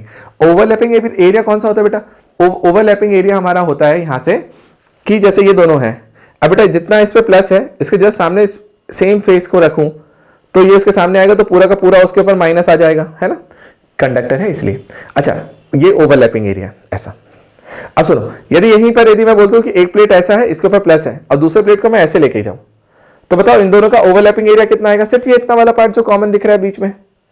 तो ये ऊपर वाले पे क्या है, ऊपर वाले पे तो कोई भी चार्ज होगा तो उसके सामने कुछ नहीं है, नीचे वाले पे चार्ज है, उसके सामने कुछ नहीं, बट काम में कैपेसिटर में कौन सा काम आएगा, जो सिर्फ ओवरलैपिंग एरिया है। तो याद रखिएगा बेटा ए के डायरेक्टली प्रोपोर्शनल है और ए हमारा कौन सा है, ओवरलैपिंग एरिया। तो जितना ज्यादा ओवरलैपिंग एरिया ज्यादा रखेंगे उतना ज्यादा कैपेसिटेंस बढ़ेगा। और C is inversely proportional to D, इसका मतलब डिस्टेंस, दोनों के बीच का सेपरेशन जितना कम होगा, सेपरेशन जितना कम होगा, इंडक्शन इफेक्ट उतना ज्यादा होगा, चार्ज को वो उतना ज्यादा स्टोर करेगा। तो हम लोग क्या बोलते हैं कि C is inversely proportional to D. आपके सारे फैक्टर्स आ जाते हैं, लिखना हो जाता है। क्लियर है, नोट करें। नेक्स्ट वाला केस बताता हूं। अब देखिए अब हमारा क्या था, अभी हमने पैरेलल प्लेट कैपेसिटर देखा। क्या पैरेलल प्लेट कैपेसिटर में सिंपल दो प्लेट्स होती थी, एक पे प्लस दिया दूसरे पे माइनस डेवलप होता था। अब हम लोग ये बोल रहे हैं, हम यहाँ पर एक इफेक्ट डालना चाह रहे हैं कि यदि मेरे पास एक पैरेलल प्लेट कैपेसिटर है और उसके बीच में, देखो बेटा ये पैरेलल प्लेट कैपेसिटर है जिसका एरिया ऑफ क्रॉस सेक्शन आपका प्लेट का कितना दिया हुआ है, ए, उनका सेपरेशन है डी, और उनके बीच की जो थिकनेस है जिस प्लेट को हमने इंसर्ट किया है उसकी थिकनेस है टी और डाइलेक्ट्रिक कांस्टेंट है के। ठीक है, अब यदि मान लो मैं बोलता हूं कि किसी मीडियम को इंट्रोड्यूस कर दूं इसके बीच में, तो उसके कैपेसिटेंस की वैल्यू क्या हो जाएगी, वो मुझसे पूछता है। ठीक है, अब सोचो एक चीज तुमने अभी पढ़ा था ना, C is directly proportional to epsilon R. Epsilon R means dielectric constant बेटा, जिसको हम के बोल रहे हैं। तो जितना ज्यादा अच्छा स्ट्रॉन्ग मीडियम डालोगे उतना ज्यादा कैपेसिटेंस बढ़ेगा। मतलब यहाँ पे सीधा सा फंडा ये है कि यदि तुम इसमें एक डाइलेक्ट्रिक मीडियम को इंसर्ट कर रहे हो तो सर उसके कैपेसिटेंस की वैल्यू इंक्रीज होगी। ठीक है, अब सुनो अपन फटाफट इसका फॉर्मूला डिराइव करते हैं, ध्यान से देखिएगा। यदि मैं डी वाले के लिए बात कर रहा हूँ, डी आपका टोटल सेपरेशन है, टी उसका थिकनेस है, और इस तरीके से। अब देखो बेटा एक चीज, यदि अपन यहाँ पे कैपेसिटेंस की वैल्यू निकालने जाएं, क्या बढ़ाया था मैंने अभी आपको, सर कैपेसिटेंस निकालना है, Q equal to C V पे जाओ। Sir Q equal to C V पे गया तो सर C का फॉर्मूला क्या निकलेगा, सर C इक्वल टू मेरे को पता है ना Q बाय V, और V होता था पोटेंशियल डिफरेंस। अब बताओ पोटेंशियल डिफरेंस किसके बीच का, सर M वाली प्लेट और N वाली प्लेट के बीच का, क्योंकि यही तो दोनों कैपेसिटर बना रहे हैं। ठीक है, तो Vm माइनस Vn, अब मेरा पूरा focus sir Vm minus Vn निकालो। Vm माइनस Vn यदि मैं कैलकुलेट करने के लिए जाऊं, क्या लॉजिक लगाऊंगा, वही जो अब ये पढ़ने पढ़ा था, क्या V equals to E into D, electric field intensity into D, multiply कर दो अपना आंसर आ जाएगा, इलेक्ट्रिक फील्ड इंटेंसिटी। अब देखो बेटा यहाँ पे एक दिक्कत आती है, वो क्या है, आपको लगेगा कि सर तीन कैपेसिटर बन रहे हैं, एक इधर बनेगा, एक अंदर बनेगा, एक इधर बनेगा, तो आपको पैसे ना डिसाइड नहीं करते बता कि सर ये लेंथ कितनी है, ये कितनी है ना। तो देखो आप सिंपल से दो पार्ट देखो बेटा, ये जो पार्ट है ना, ये वो पार्ट है जहां एयर है, ये भी वो पार्ट है जहां एयर है, और बीच में एक मीडियम इंसर्ट है। तो हमने बोला यदि एयर वाला पार्ट देखने जाओ, दोनों के एयर वाला पार्ट, तो मैं क्या लिखूंगा बेटा, ये बताना, ई एयर, देखना ई एयर। मैंने बोला एयर वाले की इलेक्ट्रिक फील्ड इंटेंसिटी लो, तो एयर वाले की लेंथ से मल्टीप्लाई करना पड़ेगा। एयर की विड्थ कितनी है बेटा, ये वाला पार्ट है और एक ये वाला पार्ट, तो मैं क्या इसको ऐसा लिख सकता हूं, सर टोटल है डी, उसमें से टी वाला पार्ट माइनस कर दो, डी माइनस टी करेंगे तो ये दोनों मिल जाएगा। ठीक, तो सिंपल सा हमने लिखा A air into D minus T, plus ये एयर वाला पार्ट हुआ। दूसरा मीडियम वाला, मीडियम के लिए बताओ electric field intensity E medium का आएगा, और उसके साथ उसकी जो थिकनेस आएगी वो कितनी आएगी, टी। तो मैंने उसको लिखा sir E medium into thickness T. अब जस्ट फॉर्मूला रखो, देखो आंसर आता है। सर ई एयर का फॉर्मूला बोलो, एप्सिलॉन नॉट, सॉरी अभी अपन ने क्या पढ़ा था बेटा, सिग्मा बाय एप्सिलॉन नॉट, याद है सिग्मा बाय एप्सिलॉन नॉट, दो प्लेट्स के बीच में, तो मैंने वही लिखा sigma by epsilon not into D minus T. अच्छा ई मीडियम की बताना, मीडियम में क्या हो जाएगा, sir sigma by epsilon naught, medium आता है तो epsilon not into epsilon R, और एप्सिलॉन आर कौन है, के। तो मैं क्या लिखूंगा बेटा यहां से बताओ, सिंपल से फॉर्मूले में इतना सा चाहिए, sigma by epsilon not into K into T. बेटा कॉमन जो पार्ट है उसे निकाल लीजिए, तो sigma by epsilon naught common आया, यहां से मिलेगा D minus T plus T by K, ये आंसर आ गया। ठीक है, तो ये सिग्मा की वैल्यू भाई। अच्छा सिग्मा को और सिंप्लीफाई कर लो भाई, सिग्मा को मैं लिख सकता हूं Q by A into epsilon not और D minus T plus T by K. अब इस वैल्यू को Vm माइनस Vn को उठाओ और इसे पुट कर दो इस वाले फॉर्मूले में। यदि मैं इस वाले फॉर्मूले में रखने जाऊं तो जरा सोचो क्या आएगा, मैं यहाँ इक्वल टू में लिख रहा हूं सर Q अपॉन में sir Q by epsilon naught A D minus T plus T by K. आप Q का इफेक्ट खत्म करोगे, इसको ऊपर लेके जाओगे तो क्या निकल के आएगा, एप्सिलॉन नॉट ए अपॉन में D minus T plus T by K. तो epsilon naught A into D minus T plus T by K, और ये जो है ये मेरा फॉर्मूला निकल के आता है किस चीज का, पैरेलल प्लेट कैपेसिटर का जब मैं उसमें पार्शियली किसी डाइलेक्ट्रिक मीडियम को फिल कर दूं। क्लियर है? तो इस फॉर्मूले को दिमाग में क्लियर रखिए, है ना। इसे एक बार नोट करें। तो मैं यही के यहीं इससे रिलेट करता हुआ एक फॉर्मूला और फटाक से बताता हूं जल्दी से। अब देखिए बेटा, इस वाले में क्या है, फिर से वही कैपेसिटर है। अभी हमने सिर्फ एक डाइलेक्ट्रिक मीडियम को इंसर्ट किया था, अब हम कितने कर रहे हैं, बहुत सारे n डाइलेक्ट्रिक मीडियम्स। मान लीजिए पहला वाला जो है वो T1 थिकनेस का और K1 डाइलेक्ट्रिक कांस्टेंट है, एक मीडियम इंसर्ट किया। फिर हमने T2 थिकनेस का एक K2 डाइलेक्ट्रिक मीडियम वाला मीडियम इंसर्ट किया, और इसमें Tn वाले को Kn दिया। ठीक है, इस तरीके से। अब मुझसे पूछा कि भाई इसका फॉर्मूला बता क्या है, तो देखो मैं तुम्हें बोल रहा हूँ डायरेक्ट लिखो। ठीक है, तुमसे कोई डेरिवेशन पूछ नहीं रहा, और डेरिवेशन पूछे तो बिल्कुल लास्ट वाले जैसे कर देना, तुरंत आंसर आ जाएगा। आप डायरेक्ट फॉर्मूला लिखना सीखो, क्योंकि इस पर न्यूमेरिकल्स आते हैं। C इक्वल्स टू क्या लिखना है बेटा, C equals to epsilon naught A। अभी अपन ने पढ़ा था, लास्ट वाले फॉर्मूले से रिलेट करो just. Epsilon naught A upon में था sir D minus T plus T by के, राइट। T क्या होता था, थिकनेस। तो यहां थिकनेस कितनी बेटा, सर T1 भी है, T2 भी है, Tn भी है, तो सबको ऐड कर दो, टोटल थिकनेस। ठीक है, तो D minus sir T1 plus T2 up to Tn plus T by K, तो T बाय के वालों को ऐड करो। तो पहले वाले के लिए T1 बाय K1, दूसरे के लिए T2 बाय K2। तो मैं इसी तरीके से जाऊंगा, तो मैं लिखूंगा sir T1 by K1 plus T2 by K2 up to Tn by Kn। आ गया? तो ये बस मेरा फाइनल फॉर्मूला निकल के आ गया। तो अब कभी भी तुमसे कोई कैपेसिटेंस पूछे, इस फॉर्मूले में वैल्यू रखो, आंसर आ जाता है। चलेगा? चलो नोट करो, नेक्स्ट टॉपिक देखिए बेटा।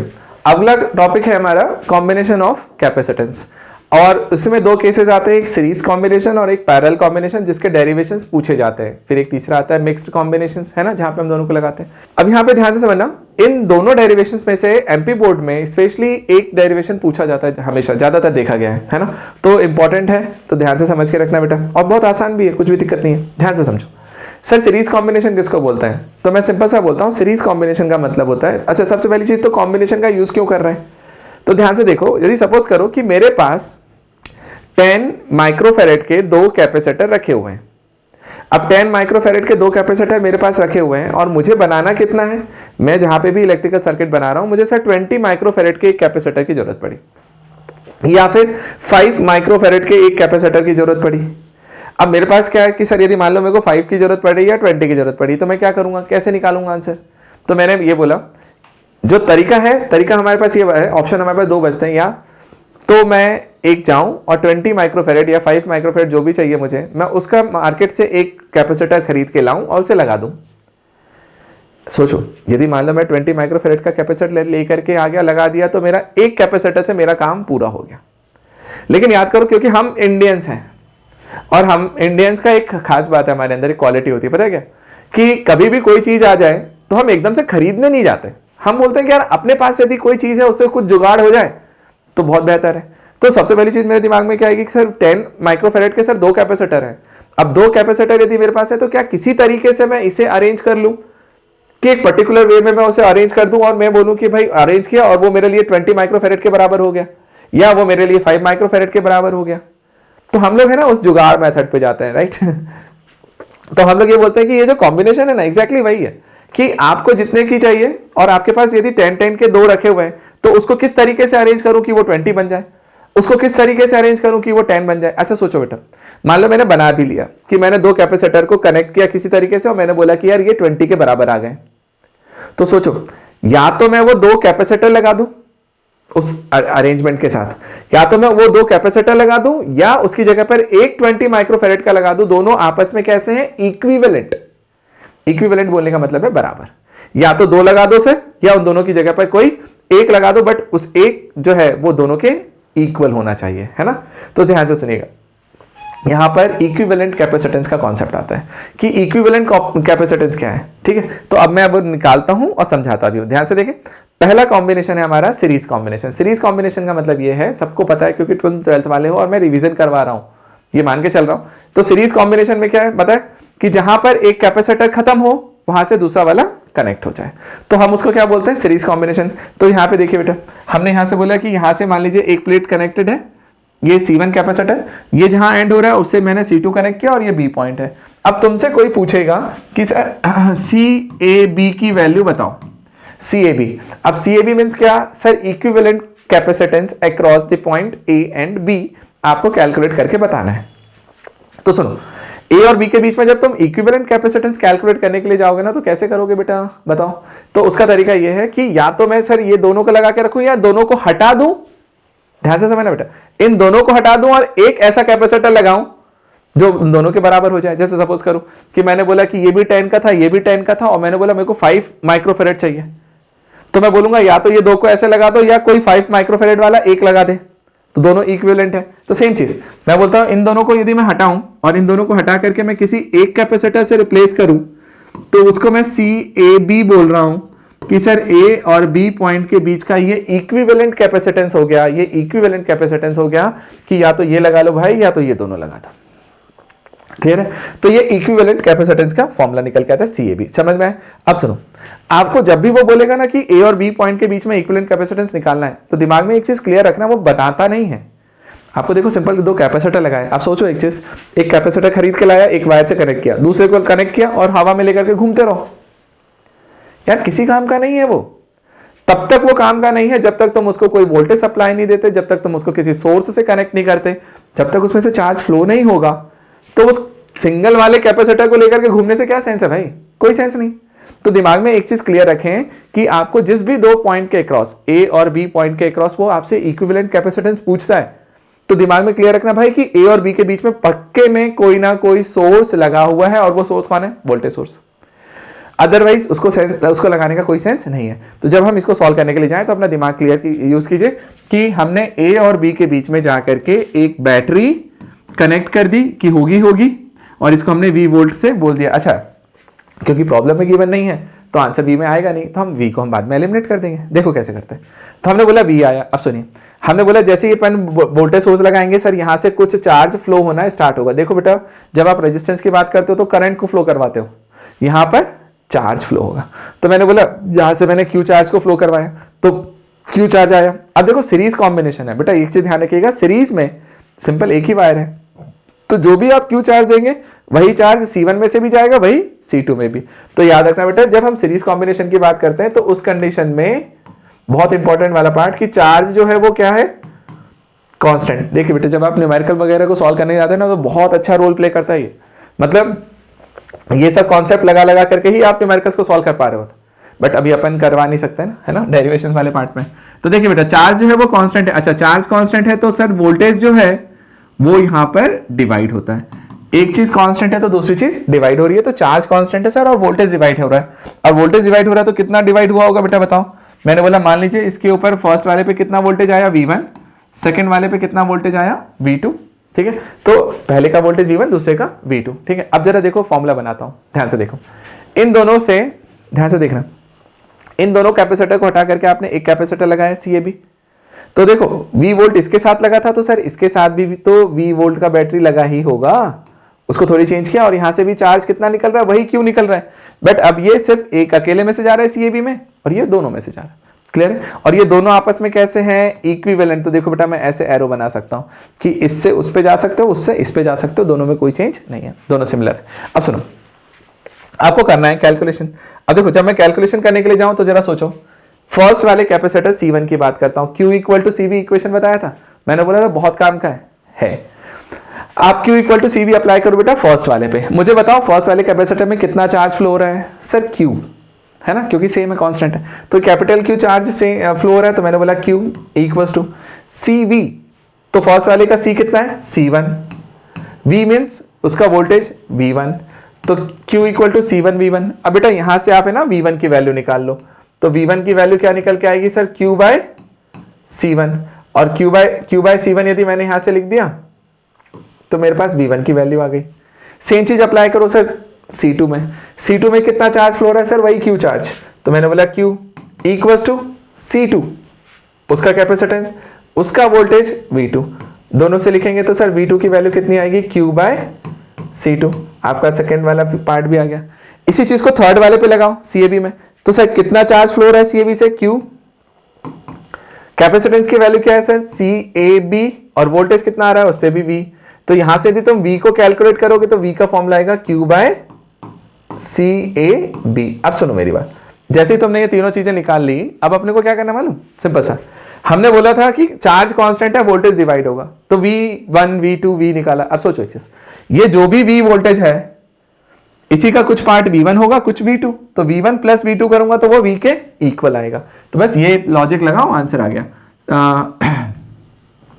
V equals to V1 plus V2। बेटा V की वैल्यू रखी है यहां से Q by C A B, तो मैंने लिखा Q अपॉन में सी ए बी, और ये कितना हो जाएगा Q by C1 plus Q by C2। दोनों की वैल्यूज यहां से उठा के रख दी, Q कॉमन उठा करके कैंसिल कर दीजिए बेटा, कैंसिल किया तो 1 upon C A B equals to 1 by C1 plus 1 by C2, और ये मेरा फॉर्मूला निकल के आया पैरेलल प्लेट कैपेसिटर के लिए। कब? जब मैं उसको कौन सा कॉम्बिनेशन कर रहा हूं, सीरीज कॉम्बिनेशन। तो सीरीज कॉम्बिनेशन का formula 1 by C A B equal to 1 by C1 plus C2, 1 by C2। और याद है रेजिस्टेंस में ये वाला पैरेलल में आता था, ठीक है। तो जैसे यहाँ पे फॉर्मूले इंटरचेंज हो गए हैं। अब सुनिए ध्यान से, यदि मान लीजिए n कैपेसिटर लगे हो सीरीज में, तो 1 upon C1 plus 1 upon C2 plus 1 upon Cn last वाला इक्वल टू 1 अपॉन CAB, ठीक। अच्छा सुनो, इसी को जब सिंप्लीफाई करोगे तो CAB की वैल्यू क्या निकलेगी, याद है एलसीएम वगैरह लेके, C1 C2 अपॉन में C1 प्लस C2। आप इस फॉर्मूले को लगाओ, बहुत आसानी से आंसर आएंगे, चलेगा। तो ये फॉर्मूला बहुत काम का है। अच्छा, यदि मान लीजिए सबकी वैल्यू सेम हो जाए, यदि मैं यहां से बोलने जाऊं sir C1 equals to C2 equals to Cn equal to C, यदि मान लो ये सबकी वैल्यू किसके बराबर हो जाए, C के बराबर, अरे n इक्वल वैल्यू के कैपेसिटर्स मैंने सीरीज में लगा दिए, तो देख फॉर्मूला क्या बनेगा sir, 1 upon C A B equal to 1 upon C पहले वाले की value plus 1 upon C plus 1 upon C plus 1 upon C N times, sir 1 by C मिलकर 2 बाय सी, एक और 1 बाय सी मिला 3 बाय सी, ऐसे n तक जाएंगे तो n बाय सी, और n बाय सी किसकी वैल्यू आ रही है, 1 upon C A B equal to n by C. तो यहां से यदि तुम सी ए बी की वैल्यू निकालोगे तो कितना आएगा बेटा, C by n, C by n। तो C बाय n जो है वो मेरा फॉर्मूला निकल के आता है CAB का। लेकिन ये कब लगेगा, जब सारे कैपेसिटर सेम वैल्यू के हो, तो सिर्फ उसके नंबर से कैपेसिटेंस को डिवाइड कर दो, वो इक्विवेलेंट हो जाएगा। जैसे सपोज के लिए एग्जांपल के लिए मान लो मैंने बोला 10 माइक्रोफेरेड के 5 कैपेसिटर, 10 माइक्रोफेरेड के 5 कैपेसिटर्स मैंने सीरीज में कनेक्ट कर दिए, तो इक्विवेलेंट कितना आएगा। जब मैंने बोला सब सेम है 10 वाले और 5 लगाए हैं सीरीज में, तो मैं बोलता हूं सीधे C बाय n, तो कैपेसिटेंस की वैल्यू 10 थी, अपॉन में n कितना है 5, तो 10 बाय 5 मतलब 2 माइक्रोफेरेड, सीधा आंसर। देखो ये बहुत सिंपल सा फॉर्मूला है, बट जब आप सर्किट्स को सॉल्व करने के लिए जाते हो ना, जब कॉम्बिनेशंस को सॉल्व करने जाते हो, तो बहुत अच्छा रोल प्ले करता है ये, तो बहुत काम की चीज है, तो अच्छे से समझ के रखो उसे, ठीक है। इसे नोट करो जस्ट, इसके बाद में अपन पैरेलल कॉम्बिनेशन देखते हैं, जल्दी नोट कीजिए। अब देखिए बेटा, जब हम पैरेलल कॉम्बिनेशन की बात करते हैं, तो देखो पैरेलल कॉम्बिनेशन का मतलब क्या होता है, जब हम दो फिक्स पॉइंट के बीच में सारे कैपेसिटर को कनेक्ट करें, दो फिक्स पॉइंट के बीच में जब सारे कैपेसिटर को कनेक्ट करते हैं, तो वो कॉम्बिनेशन कौन सा होता है, पैरेलल कॉम्बिनेशन, सबको पता है। तो देखो दो फिक्स पॉइंट कैसे, जैसे मैंने लिया, मैंने यहां से एक पॉइंट लिया A, एक पॉइंट लिया B, अब A और B के बीच में मैं कितने भी कैपेसिटर लगा दूं, वो सब पैरेलल कॉम्बिनेशंस में होंगे। कैसे, फर्स्ट वाले कैपेसिटर C1 का एक टर्मिनल A से कनेक्टेड है, दूसरा वाला B से। जो दूसरा कैपेसिटर C2 है उसका भी एक टर्मिनल A से कनेक्टेड है, दूसरा B से। तो मैं बोलता हूं ऐसे कितने भी लगा दो, बट सबके एक टर्मिनल A से और दूसरा वाला B से कनेक्टेड होगा, तो वो कॉम्बिनेशन मेरे लिए पैरेलल कॉम्बिनेशन है। अब बात आती है सर इसका फॉर्मूला निकालना है, फॉर्मूला निकालना है तो क्या करें भैया, A और B के बीच में बोला है, तो सबसे पहले तो उनके बीच में एक बैटरी लगा दो। तो हमने बोला इनके बीच में हमने यहां से एक बैटरी कनेक्ट कर दी V वोल्ट की। अब सोचो जरा एक सेकंड के लिए, V वोल्ट की बैटरी यदि रखोगे तो देखो एक चीज, मान लो 10 वोल्ट है, ये 10 वोल्ट A और B पॉइंट के बीच में, देखो एक टर्मिनल A से कनेक्ट हो रहा है, दूसरा वाला B से, मतलब A और B के बीच में कितना वोल्टेज आया, 10 वोल्ट। अब सोचो यदि 10 वोल्ट का वोल्टेज A और B के बीच में है, तो पहला वाला C1 जो है वो A और B के बीच में कनेक्टेड है, तो उस पर भी 10 वोल्ट आएगा। दूसरा कैपेसिटर C2 जो है वो भी A और B के बीच में कनेक्टेड है, तो उस पर भी 10 वोल्ट आएगा।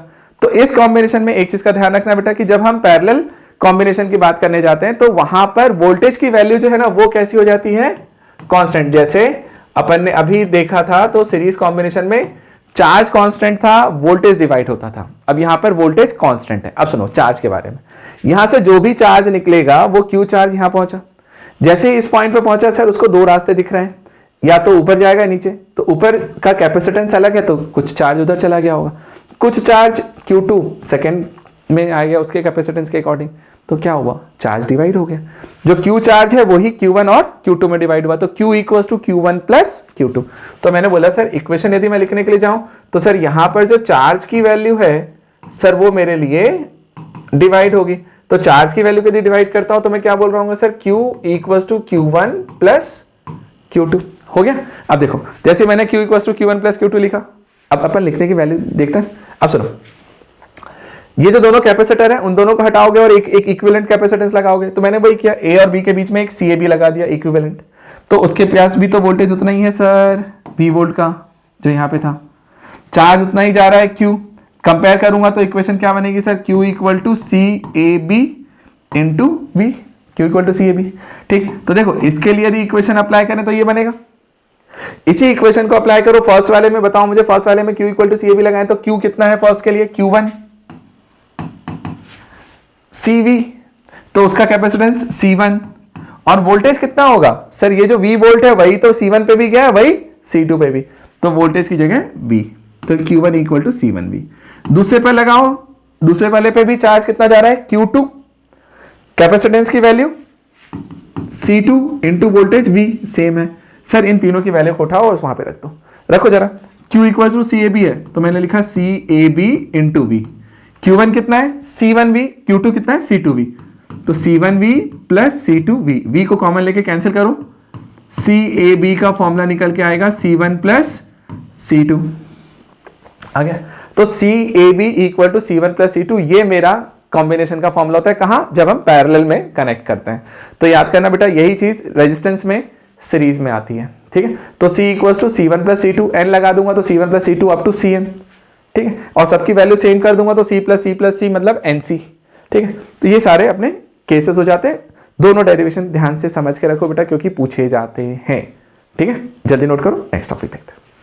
अब देखिए बेटा, अब हमारा अगला टॉपिक है energy of a charged capacitor. एक कैपेसिटर के पास कितनी एनर्जी होती है, देखो वैसे तो इसका है ना डेरिवेशन होता है, बाकायदा हम डिराइव करके निकालते हैं, बट अब वो चीज वो वाला पार्ट हटा दिया गया है, तो सिंपल हमें डायरेक्ट सिर्फ फॉर्मूले डिस्कस करने हैं कि सर किस फॉर्मूले से हम इसकी एनर्जी को निकालने वाले हैं।